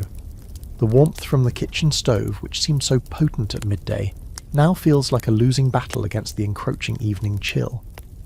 Your next task is to combat the darkness itself. You must light the lamps. In your time, this means flicking a switch. The result is instant, reliable, and safe. Here, bringing light into the home is a chore fraught with mess, effort, and a constant, terrifying risk of fire. You begin by gathering the house's various lamps, heavy glass or ceramic objects with brass fittings. They need to be prepared for the night. First, you must check the fuel. Most middle-class homes in this period relied on paraffin oil, also known as kerosene. It was a massive improvement over the whale oil it replaced. Cheaper, more abundant, and burning with a brighter, cleaner flame. You take the lamps one by one to the scullery, where the large tin of paraffin is kept. You unscrew the burner mechanism and carefully top up the fuel reservoir, trying not to spill any of the oily, strong-smelling liquid. A spill is not just a mess, it's a fire hazard. Next, you must tend to the wick. This is the most crucial part of maintaining a lamp. The woven cotton wick draws the paraffin up to the flame. Over the course of an evening's use, the top of the wick becomes charred and crusted with soot. If you don't trim it, the lamp will burn unevenly, sputter, and produce a thick, black, smelly smoke.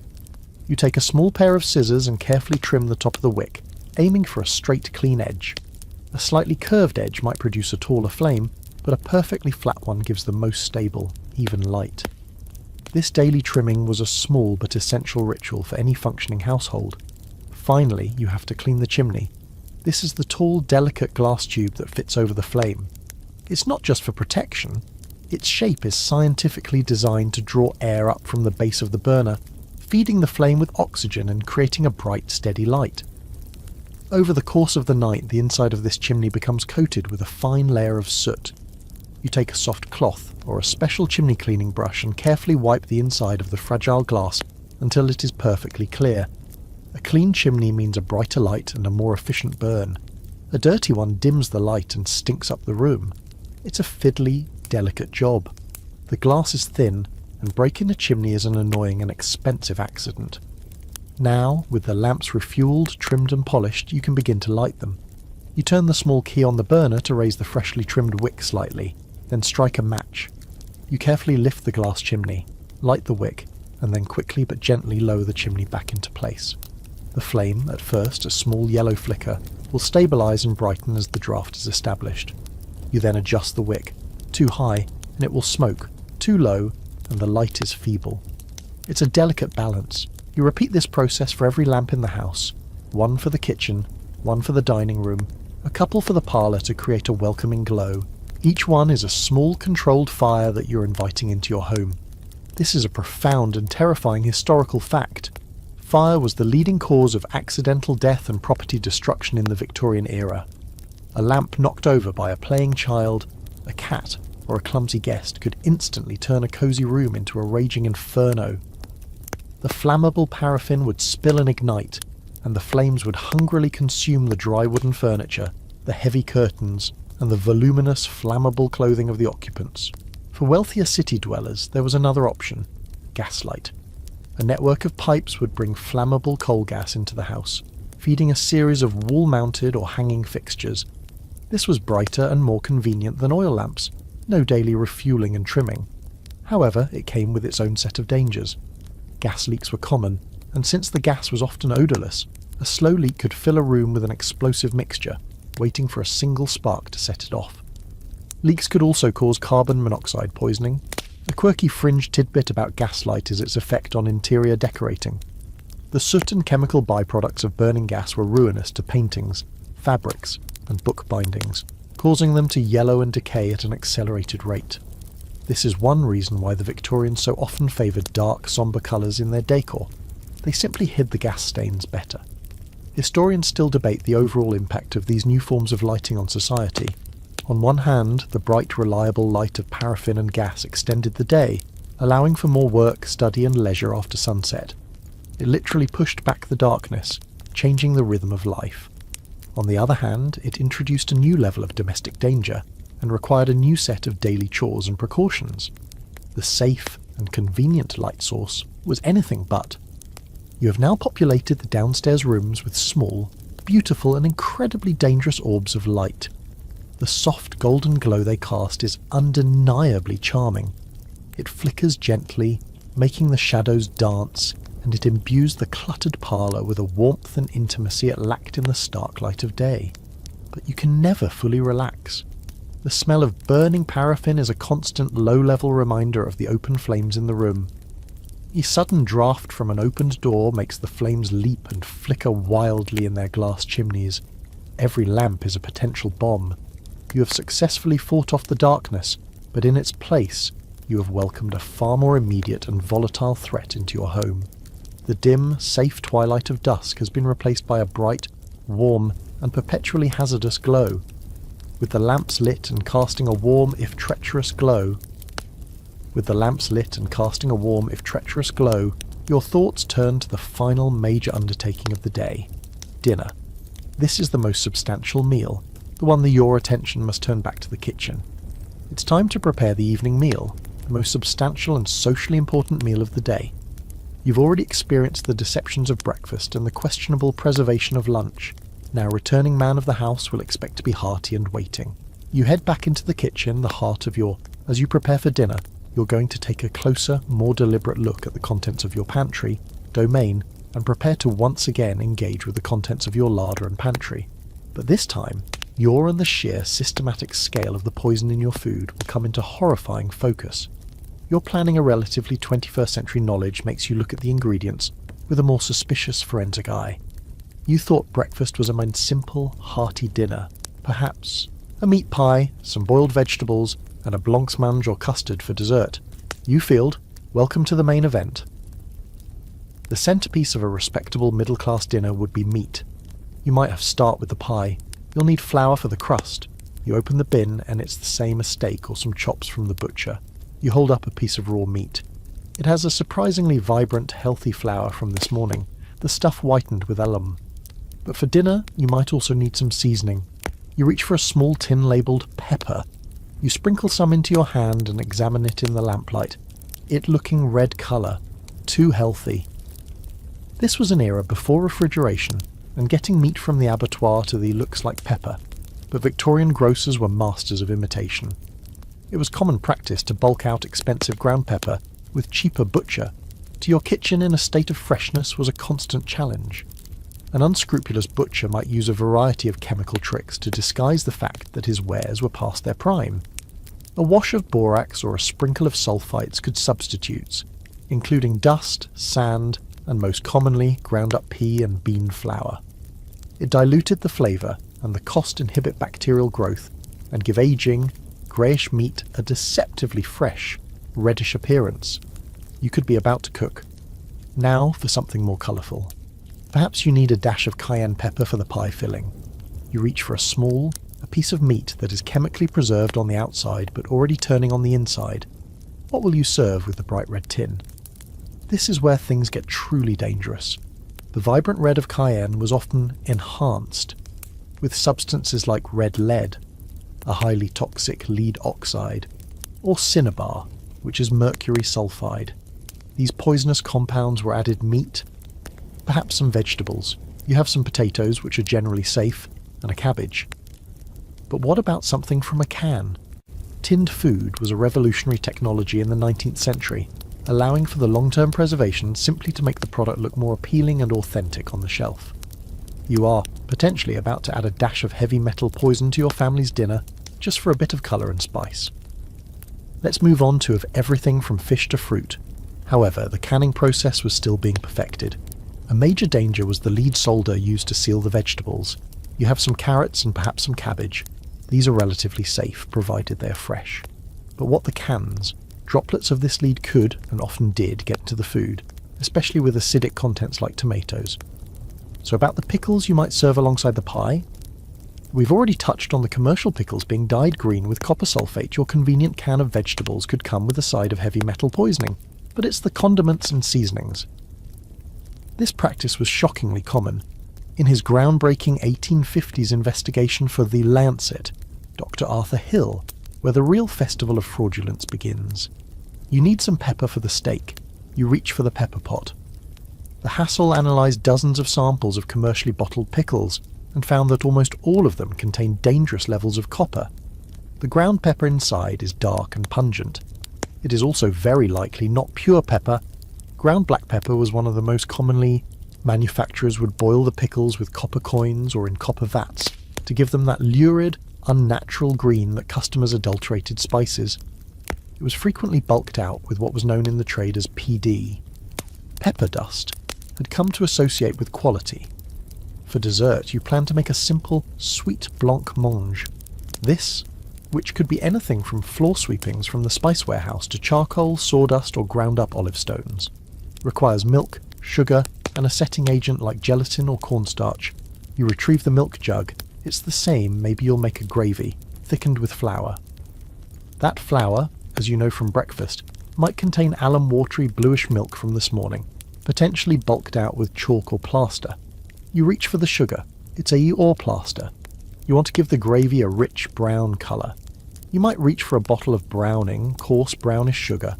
And as we know, it could be mixed with anything from sand to sawdust to increase its weight. Even more disturbingly, some confectioners used plaster of Paris to create the intricate sugar sculptures and cake decorations that were so a popular kitchen staple. These commercial sauces were often little more than burnt sugar, caramel, but some were found to contain far popular. And what about the colouring for your dessert? Maybe you want to make it a cheerful yellow. You might reach more sinister ingredients to achieve their dark, savoury look and taste. Let's look at the truly colourful dangers. You for a bottle of colouring from the chemist. Some yellow food colourings of the period were derived from lead chromate. Fancy making a dessert, perhaps some blancmange or a custard. You'll need milk, watered down, thickened. For a nice green, you might be tempted by a colouring that uses our old friend, arsenic-laced Shields green with chalk, and sugar, potentially cut with sand. But what if you want to make some cheerful, colourful sweets or? The Victorians loved brightly coloured foods, especially jellies, custards, and candies. A pretty dessert jellies for the children. You go to your box of food colourings. These were not the carefully regulated, synthesised, could be a rainbow of toxic chemicals. This is a terrifying mainstream historical fact. The candy industry was one of the worst colours you know today. They were often industrial dyes, repurposed for culinary use with little to no testing. That bright red offenders, sweet sold to children, were routinely coloured with lead, mercury, copper, and arsenic. It's a miracle candy. It could be coloured with lead oxide, the vibrant green jelly. It might get its hue from copper arsenite. Any Victorian child with a sweet tooth survived to adulthood. A particularly quirky and horrifying fringe tidbit concerns cheese. To our old friend Sheila's green making another appearance, this time on your dessert plate. The pretty yellow sweets. They could be coloured with lead chromate or gambo, a purgative so potent it was also used as a give pale bland cheese. The appearance of a rich, well-aged Gloucester or Cheshire, dairymen would often dye it. A common colouring agent was annatto, a plant-based dye which is safe. But less scrupulous producers looking paint pigment. A shocking historical fact, documented by the same doctor. The Saul who exposed the tea and bread frauds was the routine use of these highly toxic mineral pigments in confectionery sold to children. This brings us to one of the most iconic, for a cheaper and brighter option, would sometimes use red lead. There are documented cases of entire families being struck down with, and dangerous Victorian foodstuffs, the bright green pickle. We touched on the risk at lunch, but it's worth revisiting severe lead poisoning after eating a contaminated block of cheese. The sheer pervasiveness of this problem is what is so shocking. It wasn't one or two rogue producers, it was a systemic feature of the food industry in a time. That almost unnaturally vivid, crisp-looking pickle in a jar on the shop shelf was a triumph of deadly chemistry. To before effective regulation, the Industrial Revolution and rapid urbanization created a huge population that was disconnected from the source of its food. People achieved the colour, pickles were often boiled in copper pans, sometimes with a halfpenny coin thrown in for good measure. They no longer grew their own vegetables or knew the farmer who raised their meat. They were completely reliant on a long and anonymous acetic acid in the vinegar would dissolve some of the copper, which was then absorbed by the pickles, turning them a brilliant supply chain of millers, processors, grocers and merchants, any one of whom might be tempted to stretch their profits by a duller but toxic green. The amount of copper sulfate found in some commercially sold pickles was, by modern standards, astonishingly high, aiding their goods. Historians still debate the true architect of this crisis. Was it the greedy, amoral producer? A quirky and deeply unsettling fringe tidbit concerns cheese. You might want to finish your meal with a bit of cheese and knowingly poisoning his customers for a few extra shillings? Or was it the ignorant and demanding consumer who insisted on bread being perfectly white, pickles being perfectly green, and cheese being perfectly orange, driving the market towards these artificial and dangerous standards of biscuit? But your block of cheese might also be an imposter. To create a desirable orange-red colour in, it was likely a toxic feedback loop of both. The public came to expect these unnatural colours as a sign of quality. Cheeses like Gloucester or Cheshire, producers often added annatto, a relatively safe plant-based dye. However, less scrupulous Dare and the producers were more than happy to oblige using the cheapest and most effective chemical means at their disposal. You stand in your amend looking for a cheaper and brighter alternative were sometimes found to be using red lead. There are documented cases of entire kitchen, surrounded by the ingredients for your meal. The flour contains alum, the pepper contains dust, the pickles contain copper, the milk families being sickened or killed by eating cheese that had been coloured with this potent neurotoxin. Historians still argue contains chalk, the sugar contains sand, the cayenne pepper contains lead. It is a minefield. You're not about the public's awareness of these specific dangers. While the general problem of adulteration was widely discussed, you are a risk manager. Every pinch of seasoning, every splash of colour is a gamble. The food you are. Did the average housewife know she was choosing between lead, copper, or arsenic when she bought her colourful pickles or sweets? It's about to prepare and serve to your family is not just meant to nourish. It is, through no fault of your own, unlikely she knew the specific chemistry. But a deep-seated mistrust of commercially produced, processed foods was a common sentiment, a potential vehicle for a dozen different poisons. The warm, inviting smell of a pie baking in the oven is now undercut. This is why having your own kitchen garden, if you had the space, was such a prized asset. It was to buy a deep and chilling sense of dread, only way to be truly sure of what you were eating. As you stand in your kitchen, surrounded by these ingredients, the simple act of preparing a meal feels like navigating a chemical weapons depot. The meat is a lie. The bread is a fraud. The condiments are a cocktail of industrial waste, and the dessert is a rainbow of heavy metals. You realise with a sinking feeling that the greatest threat in this house isn't a sudden, dramatic event like a fire or a fall. It's the slow, steady, cumulative poisoning from the walls, the water, and the food. You're living in a toxic box, and you're about to sit down to a lovingly prepared, potentially lethal meal. The time for dinner has arrived, after hours of careful preparation. You've navigated the chemical minefield of your pantry, and somehow navigating the minefield of adulterated ingredients, the meal is finally ready. The man of the house has returned from his assembled a meal. The pie, filled with its suspiciously red meat and seasoned with dust-laden pepper, is finally out of the ovenwork, washed his hands and face with the same cold water and carbolic soap you used, and now you all. The vegetables, boiled to within an inch of their lives, are sitting in a dish, Their colours faded and their nutrients gather in the dining room. This room, like the parlour, is a formal space, but one dedicated to the serious likely left behind in the cooking water. It's time to sit down for dinner. The family gathers in the dining room, business of eating. The large dark mahogany table is covered with a heavy white linen tablecloth, one of the items that made laundry day such a Herculean task. It's set with heavy silver-plated cutlery, numerous glasses, and this room, like the parlour, is a formal space, though more functional. A large dark wood table dominates the centre, surrounded by heavy upright chairs. The gaslight or oil lamps cast a warm glow, but also long dancing shadows that are good china. The flickering light from the oil lamps or gasolier overhead casts a warm but sombre glow, yet make the corners of the room feel remote and dark. The man of the house is home from his work, and the evening, inting off the silverware and making the shadows in the corners of the room seem deep and mysterious. You, or meal, is the anchor of the day, a moment for the family to come together and perform its roles. You serve a maid if the family has one, bring the food in from the kitchen. It's a parade of heavy steaming dishes. The food, a hefty slice of the meat pie is placed on each plate, the crust made. With that allume heavy, the centrepiece might be that steak and kidney pie you so carefully assembled. Its pastry crust, a reassuring golden brown, hopefully not flour, is pale and dense rather than light and flaky. The filling, which smelled savoury enough while cooking, is a too browned by the unpredictable oven. There are also serving bowls filled with vegetables, but these are not the crisp, vibrant, uniform, greasy brown. Alongside it, you spoon a portion of the vegetables. The Victorians were not known for their delicate, al dente vegetables you might be used to. The Victorian palate, particularly in England, had a deep touch with vegetables. The prevailing belief was that they needed to be boiled extensively to be made digestible.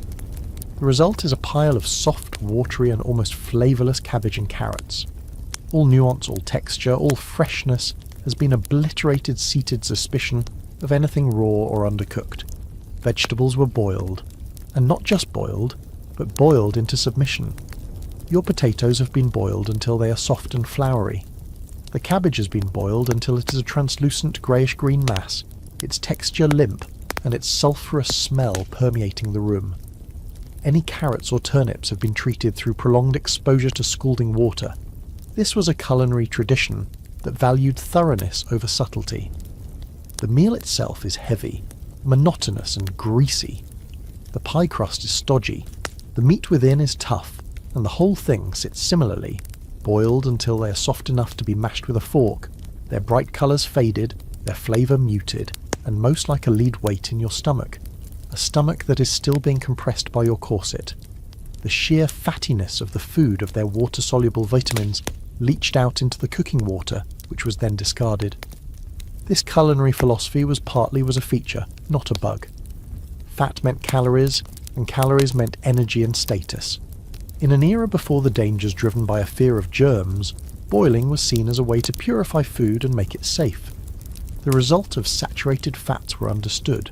A greasy sheen on the gravy was a sign of prosperity, not a cause for concern. However, was a diet often lacking in essential nutrients, even when vegetables were plentiful. Then there is the grease. Fat conversation at the dinner table is, like in the parlour, a structured affair. The father might recount the events of his day or was flavour, and it was also a sign of prosperity. A good meal was a rich meal. The meat pie is likely swimming hold forth on a topic of business or public interest. Children are expected to be seen and not heard, or to speak in a thick, fatty gravy. If you were having a roast joint, it would be served with its pan drippings, only when spoken to. As a woman, your role is to facilitate, to listen, and to ensure the smooth running of the meal. It's not a time for relaxed, free-flowing conversation. It's another social ritual with its own set. Even the boiled vegetables might get a dollop of melted butter or bacon fat poured over them. The meal is incredibly heavy of unwritten rules. The sheer monotony of the diet is something your 21st century palate would struggle. Designed to sit in the stomach for a long time. A feeling that is not helped by your corset, which is actively with. While the wealthy had access to a greater variety, the middle-class diet revolved around a limited rotation of roasted, resisting the introduction of this large volume of food. As the master of the house carves the pie or serves the meat or boiled meats, root vegetables and heavy puddings, Seasonal eating wasn't a trendy lifestyle choice. It was the conversation is formal, more so than at a modern family dinner. Children, if present, are expected to be seen absolute necessity.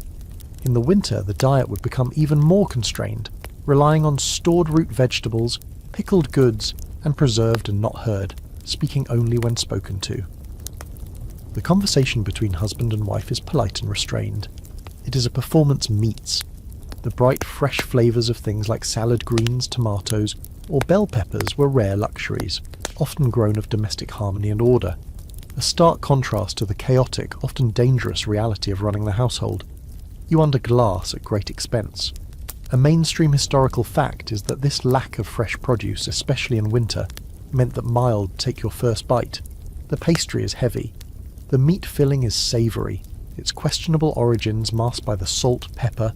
Forms of scurvy and other vitamin deficiencies were not uncommon, even among the relatively well-off. Let's not and its dusty friends. And the richness of the gravy. The vegetables are soft, watery and bland. It is forget what you're drinking. You might have a glass of water from that questionable pump, which you've hopefully filling. It is hot. But it is not exciting. It is monotonous. The range of flavours is narrow. Salty had the foresight to boil. More likely you're drinking beer or ale. In an age of contaminated water, beer was fatty boiled. Spices beyond pepper were used sparingly in everyday English cooking, often seen as foreign, or often the safer option, as the brewing process involved boiling the water, and the alcohol had some antibacterial properties. However, the way to disguise spoiled food, which ironically was often exactly what they were doing. A mainstream historical fact is that the diet beer industry was just as susceptible to adulteration. To enhance the bitter flavour, some brewers were known to add strychnine, of the Victorian middle class, while high in calories from fat and refined carbohydrates, was often nutritionally poor, leading to widespread issues like anemia, rickets, due to lack of vitamin D and calcium, a dessert fork, a soup spoon, a teaspoon, a grapefruit. These creations were visually spectacular, but often texturally bizarre. Imagine eating a cold, jellied mound of chopped veal, spoon, and specialised tongs for asparagus. This proliferation of silverware was another aspect of the middle-class obsession with etiquette and demonstrating. It was a triumph of form over flavour, another way to display the household's sophistication and the cook's skill. One's social refinement. Knowing which fork to use for which course was a key test of one's breeding. Historians still debate the reasons for the perceived blandness of Victorian English cuisine, especially when compared to the vibrant food. For you, it would be a baffling and stressful array of nearly identical tools. Historians still debate the emotional atmosphere cultures of France or Italy. Was it a lingering Puritan suspicion of sensual pleasure? Was it a result of the destruction of the typical Victorian family dinner? Was it a warm, comforting ritual that reinforced family bonds? A welcome respite from the outside food knowledge during the rapid industrialisation? Or was it simply that the new middle class, lacking a long tradition of world, or was it a tense authoritarian affair where the patriarchal father figure presided over a silent and submissive family fine dining, defaulted to simple, heavy, respectable foods that emphasised quantity and costliness over flavour and technique? The answer, as always, likely lies somewhere in between and varied enormously from family to family. The idealised image in paintings and novels often shows a scene of perfect domestic harmony. The reality, constrained by rigid etiquette, uncomfortable clothing, and genuinely chew your way through the meal. It is a chore. Each mouthful is dense and requires significant effort. The constant sips of water to wash it down feel like a necessary lubricant. You feel full long before you are finished, your stomach protesting the volume awful food was probably far less rosy. You push the last of the soggy cabbage around your plate, the meal of food being forced into its constricted space. There is no joy in this meal, only a sense of duty. It has filled you up, but it hasn't satisfied you. It was a heavy, bland and greasy affair, duty to provide it, and the duty to eat it. It is fuel, but it is stodgy, uninspired fuel. It consumed in a formal, restrictive atmosphere. Your body is struggling to digest the fatty, overboiled food within your cores, the culinary equivalent of the parlour furniture. heavy, formal, and deeply uncomfortable. As you lay down your fork-eated torso, you feel bloated, tired, and deeply uninspired. The act of eating, which should be a source feeling of greasy, leaden fullness, settles over you. You have survived dinner, but you feel bloated, tired, and deeply of pleasure and nourishment has been reduced to a functional, joyless, and vaguely hazardous refueling stop in the long, exhausting day. And you still have to face the washing up. Dinner is over, and the greasy plates have been cleared away. Another pile of work waiting for you in the kitchen. But for now, there is a brief reprieve. The evening is the designated time for family leisure and entertainment. But if you're imagining settling onto a comfy sofa to watch a movie or scroll through your phone, you're in for a profound and unsettling disappointment. Victorian evening entertainment was a strange, often morbid, and deeply peculiar affair. The family retires from the dining room to the parlour, the same stuffy, over-decorated room you endured during the afternoon social call.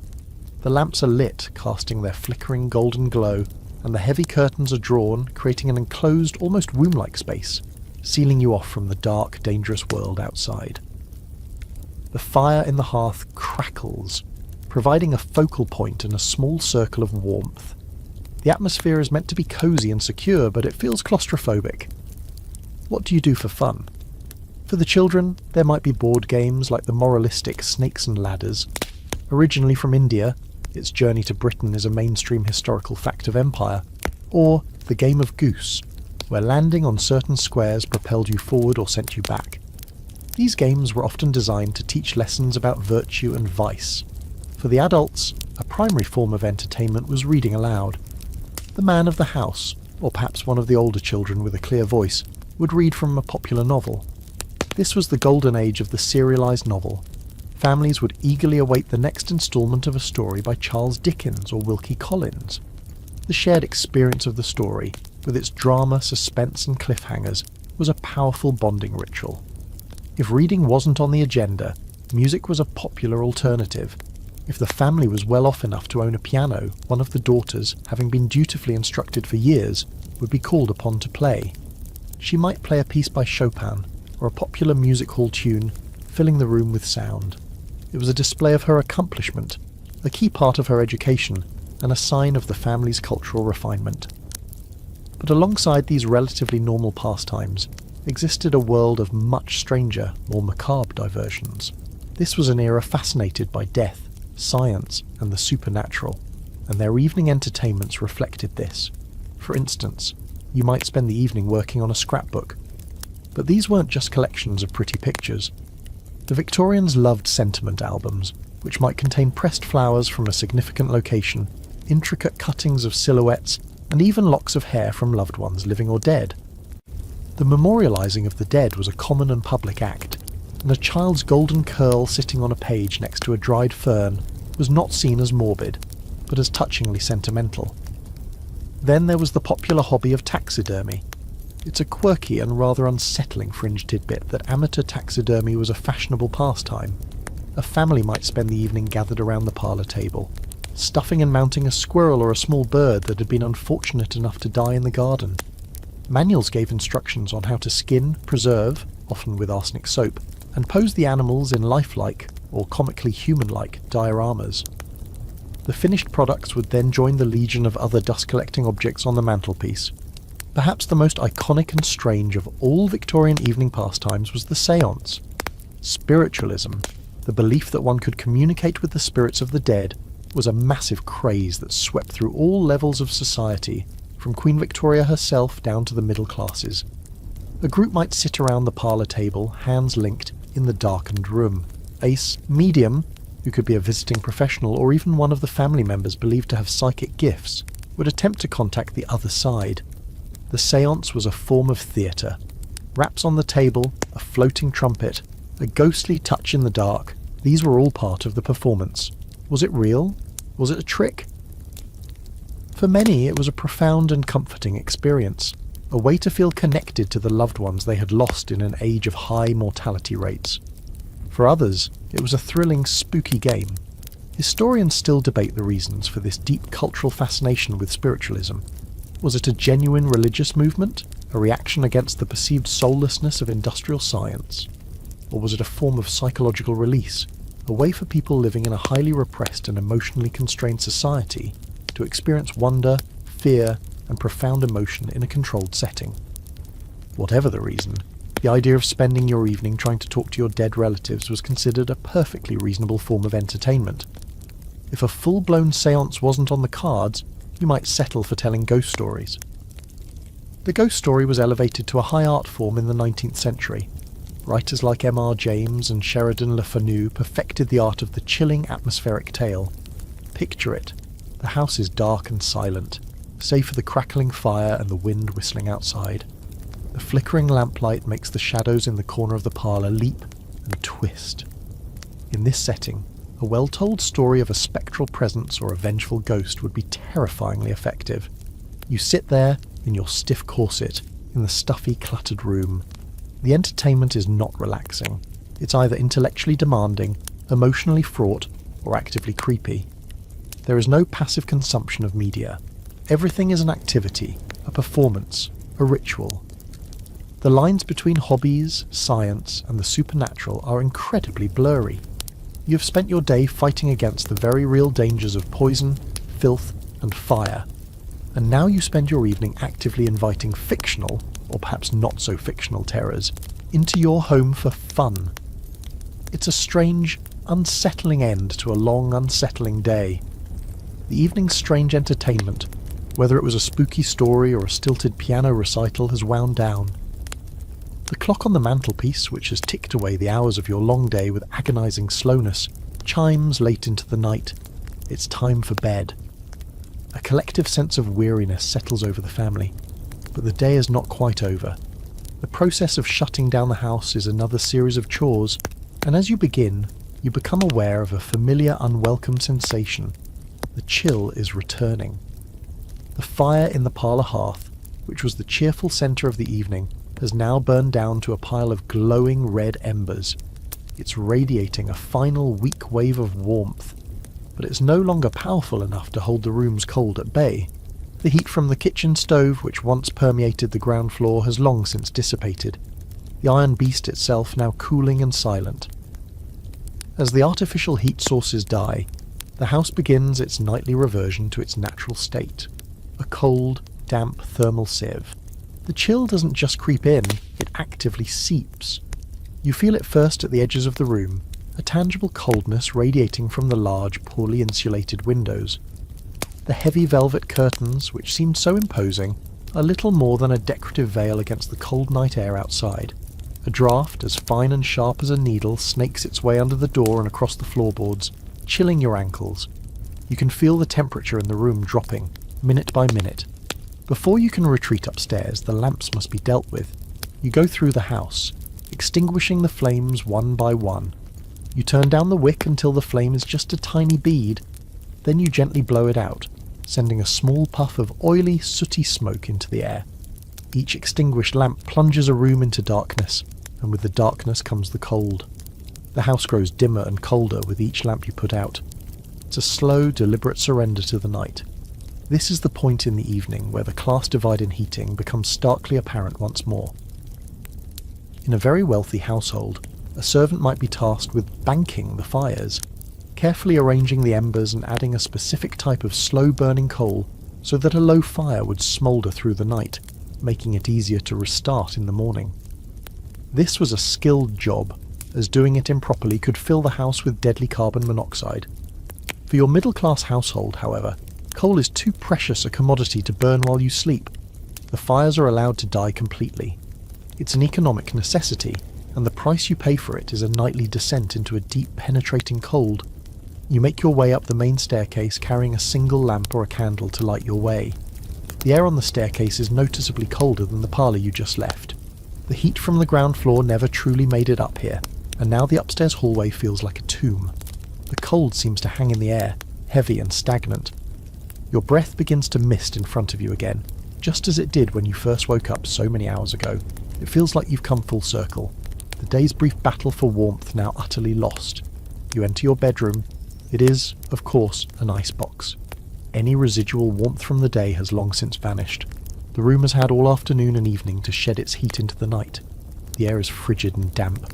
The floorboards are icy under your feet. The very fabric of the mattress, the sheets, the heavy wool blankets, all feel saturated with a damp chill. Getting into bed will not be a welcoming embrace. It will be like climbing between two slabs of cold marble.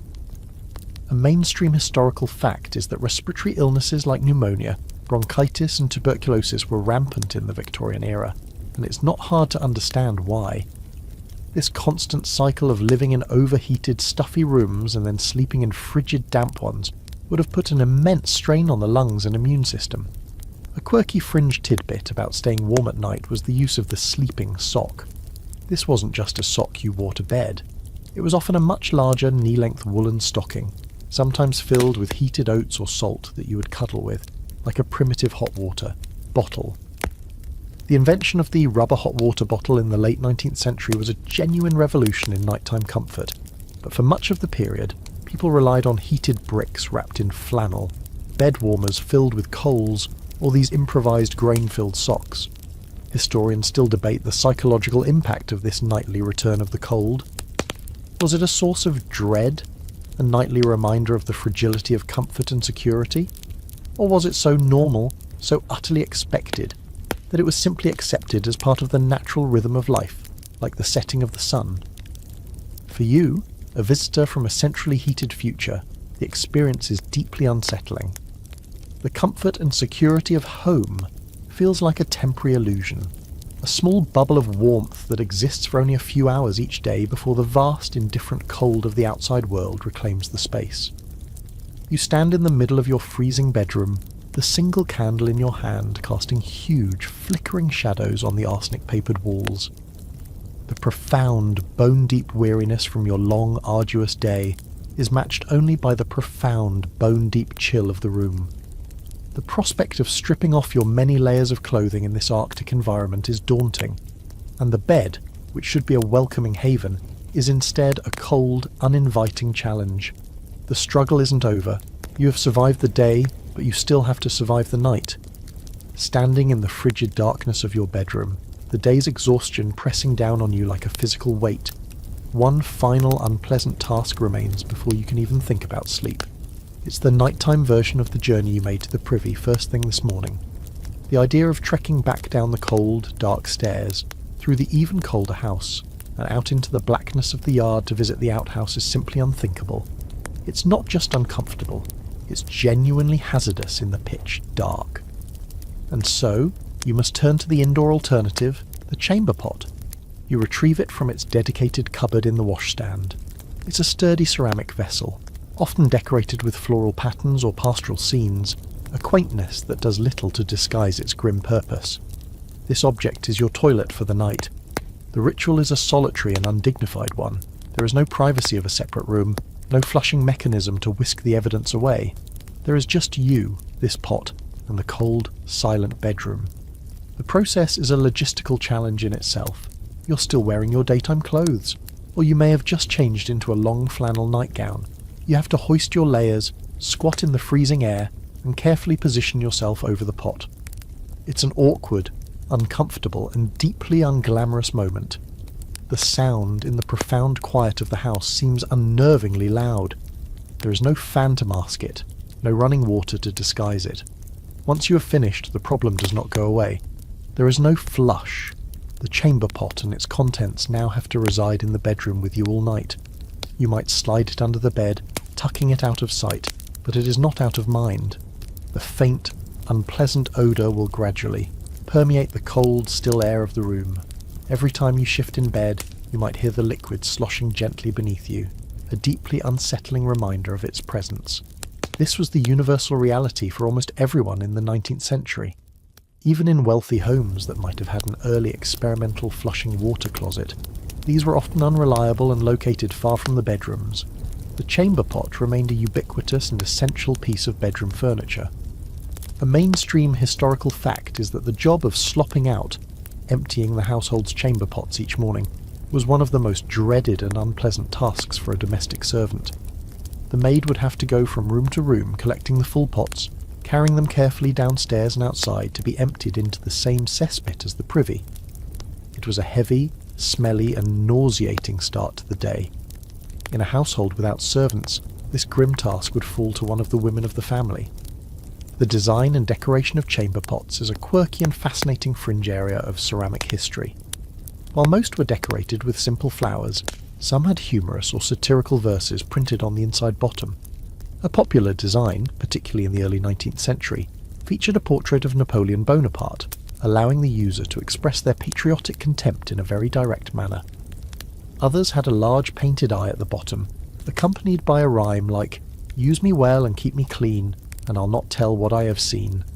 It was a strange attempt to bring a bit of levity to a fundamentally grim object. For men, there was sometimes a specific alternative to the wide-mouthed chamber pot, the urinal or bottle, a ceramic or glass vessel that was easier to use without getting out of bed. These two would simply be left on the floor until morning. The presence of these vessels filled with human waste in the sleeping environment was not just unpleasant, it was a significant health hazard. The fumes contained ammonia and other gases, and any accidental spill would contaminate the floorboards or rugs, creating a breeding ground for bacteria in a room that was already a haven for germs. Historians who study sanitation and domestic life still debate the psychological impact of this constant close proximity to human waste.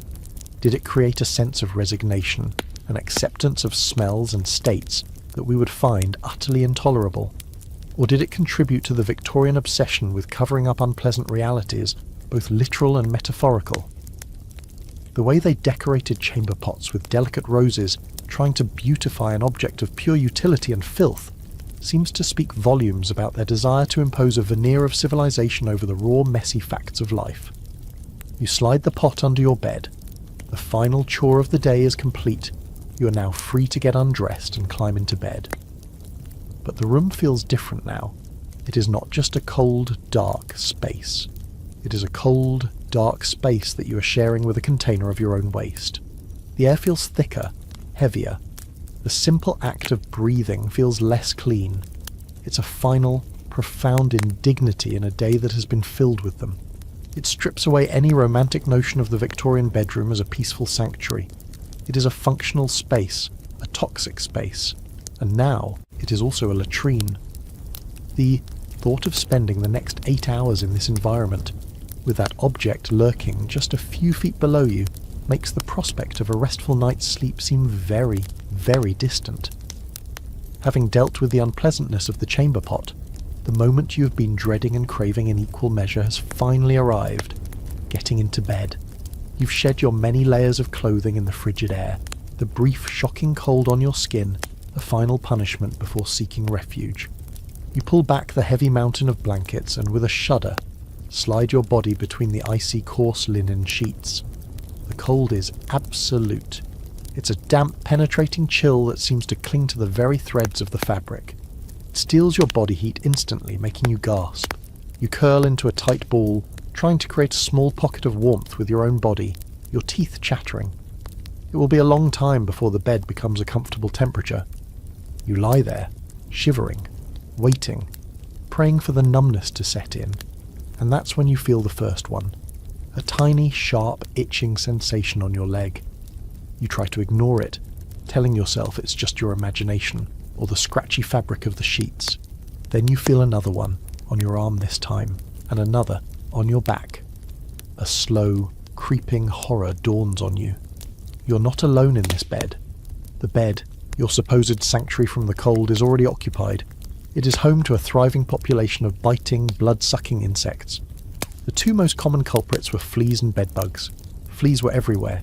They were brought in by pets. They hitched a ride on the hems of skirts from the dusty streets, and they lived in the cracks of the floorboards and the fibres of the rugs. They were an accepted, if maddening, part of life. You might find one on you at any time of day, but in the stillness and warmth of the bed they would come out to feast. But the true terror of the Victorian night was the bedbug, Cimex lectularius. These small, flat, reddish-brown insects are masters of stealth. They hide during the day in the tiniest cracks and crevices, in the wooden frame of the bedstead, in the seams of the mattress, behind loose wallpaper, even in the nail holes in the wall. Then, at night, attracted by the warmth and the carbon dioxide you exhale, they emerge from their hiding places and crawl towards their sleeping victim. They pierce your skin with a small, sharp proboscis and feed on your blood. You can't see them in the dark. All you feel is the maddening, persistent itching of their bites, which often appear in a telltale line or cluster. The thought of dozens, perhaps hundreds of these tiny vampires crawling over your body in the darkness is a psychological torment of the highest order. It makes your skin crawl in a way the cold never could. Eradicating them was a near impossible task. The mattress, a key hiding place, was a prime suspect. Unlike your modern sealed mattress, the Victorian mattress was typically a large, canvas sack stuffed with organic materials. In a wealthy home it might be filled with feathers or horsehair. In a more modest home like this one, it was likely stuffed with straw, rags, or even dried leaves. This stuffing was a paradise for pests. It provided warmth, humidity, and endless places to hide and lay eggs. The only way to clean it was to unstitch the whole thing, haul the stuffing outside to be aired and beaten, releasing a cloud of dust and bugs, wash the canvas sack, and then restuff the whole thing. An immense, exhausting chore. A mainstream historical fact is that Victorian housewives waged a constant chemical war on bedbugs. They would wash down the bed frame with corrosive substances like turpentine or kerosene. They would pour boiling water into the joints of the wood. Most terrifyingly, they would use powders containing mercury or arsenic, dusting them into the seams of the mattress and the cracks in the walls. So you could be lying on a mattress that is not only infested with bugs, but is also saturated with a fine dusting of deadly poison. It's a terrible choice. Be eaten alive by bugs, or slowly poison yourself in your sleep.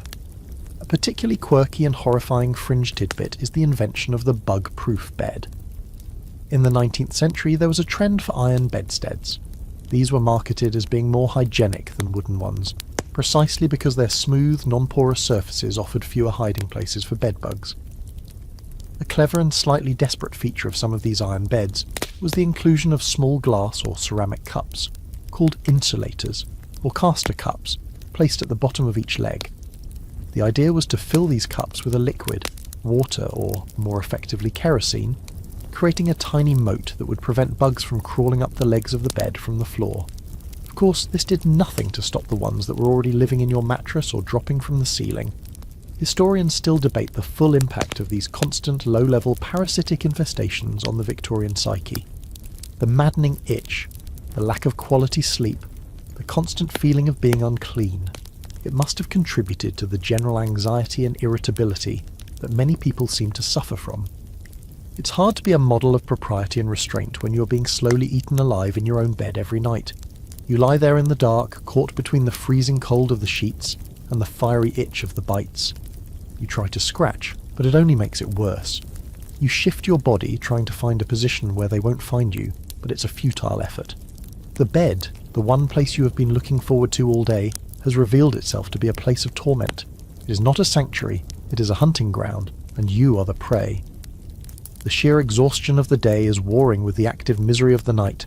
Sleep, when it finally comes, will not be a peaceful escape. It will be a fitful, shallow, and itchy surrender. You're lying in the itchy, freezing darkness, desperately trying to find the oblivion of sleep. The initial shock of the cold has subsided into a deep, numbing chill, and the maddening itch of the bedbug bites has become a constant, miserable background hum. Just as your exhausted mind begins to drift, you're jolted back to full, heart-pounding awareness by a sound. A loud, sharp crack from the corner of the room. Your rational 21st century brain tells you it's just the house settling.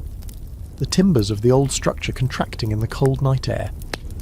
But in the pitch-black, oppressive silence of the Victorian night, your imagination, already primed by ghost stories and a general sense of unease, leaps to more sinister conclusions. The house is not silent. It is alive with noises. You lie perfectly still, straining your ears. The silence that follows the first crack is even more terrifying. It's a heavy, listening silence. Then you hear it again, a slow, creaking groan from the floorboards in the hallway right outside your door. It sounds, for all the world, like a soft, heavy footstep. Is it another member of the family up to use their own chamber pot? Or is it something else? In an era before every family member's location was known and tracked, the ambiguity was far greater. Then comes a different sound, a faint, rhythmic scratching from within the walls. At first, you think it might be the wind rattling a loose shingle outside, but it's too regular, too deliberate.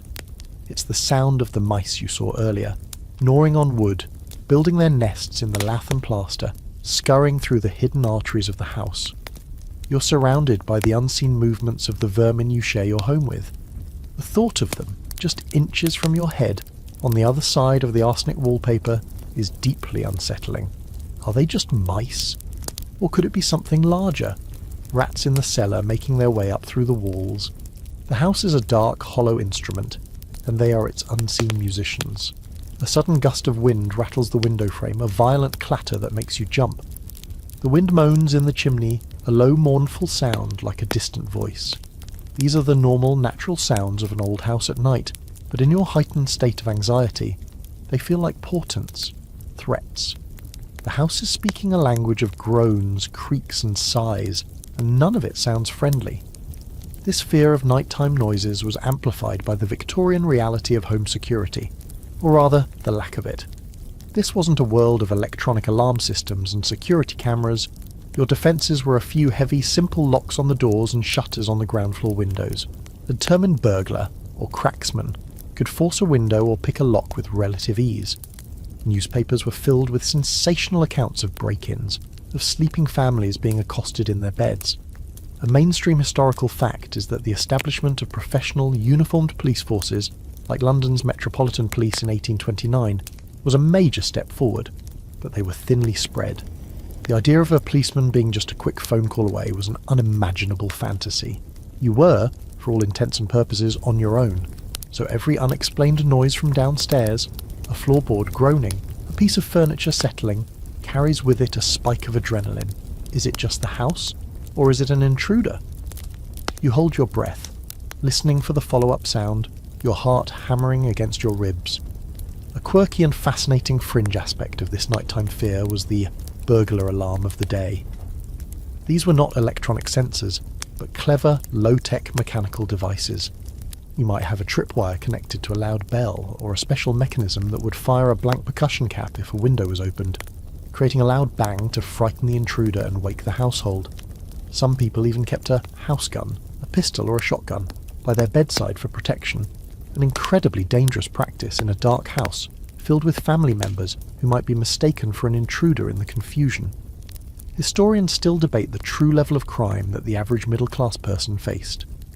While sensationalist, penny-dreadful papers love to report on grisly crimes, were these nighttime intrusions a common occurrence, or a rare but terrifying possibility that loomed large in the public imagination?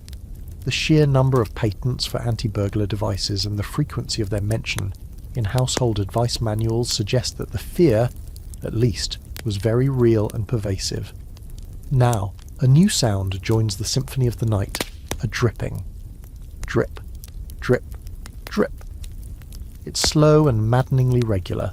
Is it coming from the washstand, a leak in the pitcher, or is it from the ceiling, a sign of a leaking roof that will bring a host of new problems? Rot, mould and expensive repairs? Or is it the sound of the water pump in the yard, a slow, steady leak from its mechanism, a constant reminder of the contaminated well just outside your door? In the darkness you can't identify the source, and the not knowing is a form of torture. The sound drills into your consciousness, a tiny, persistent drumbeat of domestic decay.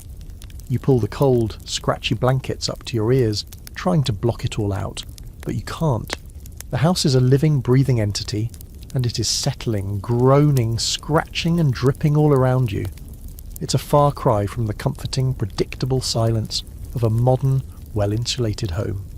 This is a noisy, anxious darkness, filled with the sounds of decay, vermin, and potential threat. Every creak is a footstep, every scratch is a claw, every gust of wind is a ghostly whisper. The physical discomforts of the bed are now matched by the psychological assault of the house's nocturnal soundscape. Sleep seems further away than ever. After what feels like an eternity of itching, shivering, and listening to the house's unsettling symphony, a deep, primal exhaustion finally begins to win the war against your active misery. Your body is shutting down despite the discomfort. Your mind, however, has one last hurdle to overcome, a final, deeply ingrained piece of Victorian paranoia: the terror of the night air. You are lying in a room that is, for all intents and purposes, hermetically sealed. Before getting into bed, you would have made sure the window was shut tight, its latch firmly secured. You might have even drawn the heavy velvet curtains completely closed, not just for privacy or to block the morning light, but to act as another barrier. The door to the hallway is closed. If there's a fireplace in the room, its flue would have been closed with a damper, or the opening might even be blocked with a decorative screen to prevent drafts. The result is a room with almost zero ventilation. As you lie there, you, the lamps you just extinguished, and any mould growing on that arsenic wallpaper are all consuming the finite supply of oxygen in the room and releasing byproducts: carbon dioxide, water vapour, soot, and arsenic gas. The air is becoming progressively more stale, more humid, and more toxic with every passing moment. You might feel a dull headache forming, a sense of grogginess or lethargy that you attribute to your exhaustion. In reality, you are slowly suffocating. This practice of sealing a bedroom at night was rooted in the deeply ingrained miasma theory of disease. This is the same theory that led to the fear of bad smells from sewers and the belief that cholera was airborne. A mainstream historical fact is that for much of the 19th century, the medical establishment and the general public believed that the night air itself was fundamentally different from day air. It was thought to be damp, heavy, and laden with poisonous vapours or effluvia rising from the decaying matter of the earth, from swamps, graveyards, and cesspits. To breathe in this noxious night air was to invite sickness into your body. It was blamed for everything from the common cold and rheumatism to deadly fevers like malaria, which literally means bad air in Italian. The irony, of course, is that the opposite was true. The stagnant, recycled air inside the sealed bedroom was a far greater health threat than the fresh, cool air outside. It was a perfect environment for the transmission of airborne diseases like tuberculosis, which was the leading cause of death in this period. If one person in the family had TB, sleeping in a sealed room with them was practically a death sentence for the others. The lack of ventilation concentrated the bacteria in the air, ensuring everyone would inhale a potent dose. Florence Nightingale, the famous nursing pioneer, was one of the most vocal critics of this practice. She railed against the poisoning by foul air that took place in unventilated sick rooms and bedrooms. The very first canon of nursing, she wrote, is to keep the air he breathes as pure as the external air without chilling him. Her advocacy for open windows and fresh air was revolutionary and directly challenged centuries of medical dogma. But for much of the Victorian era, her advice was seen as radical and dangerous. A good mother or housewife protected her family by sealing them in at night, not by exposing them to the dreaded miasma. A quirky fringe tidbit related to this fear is the respirator, a device that became fashionable for a time.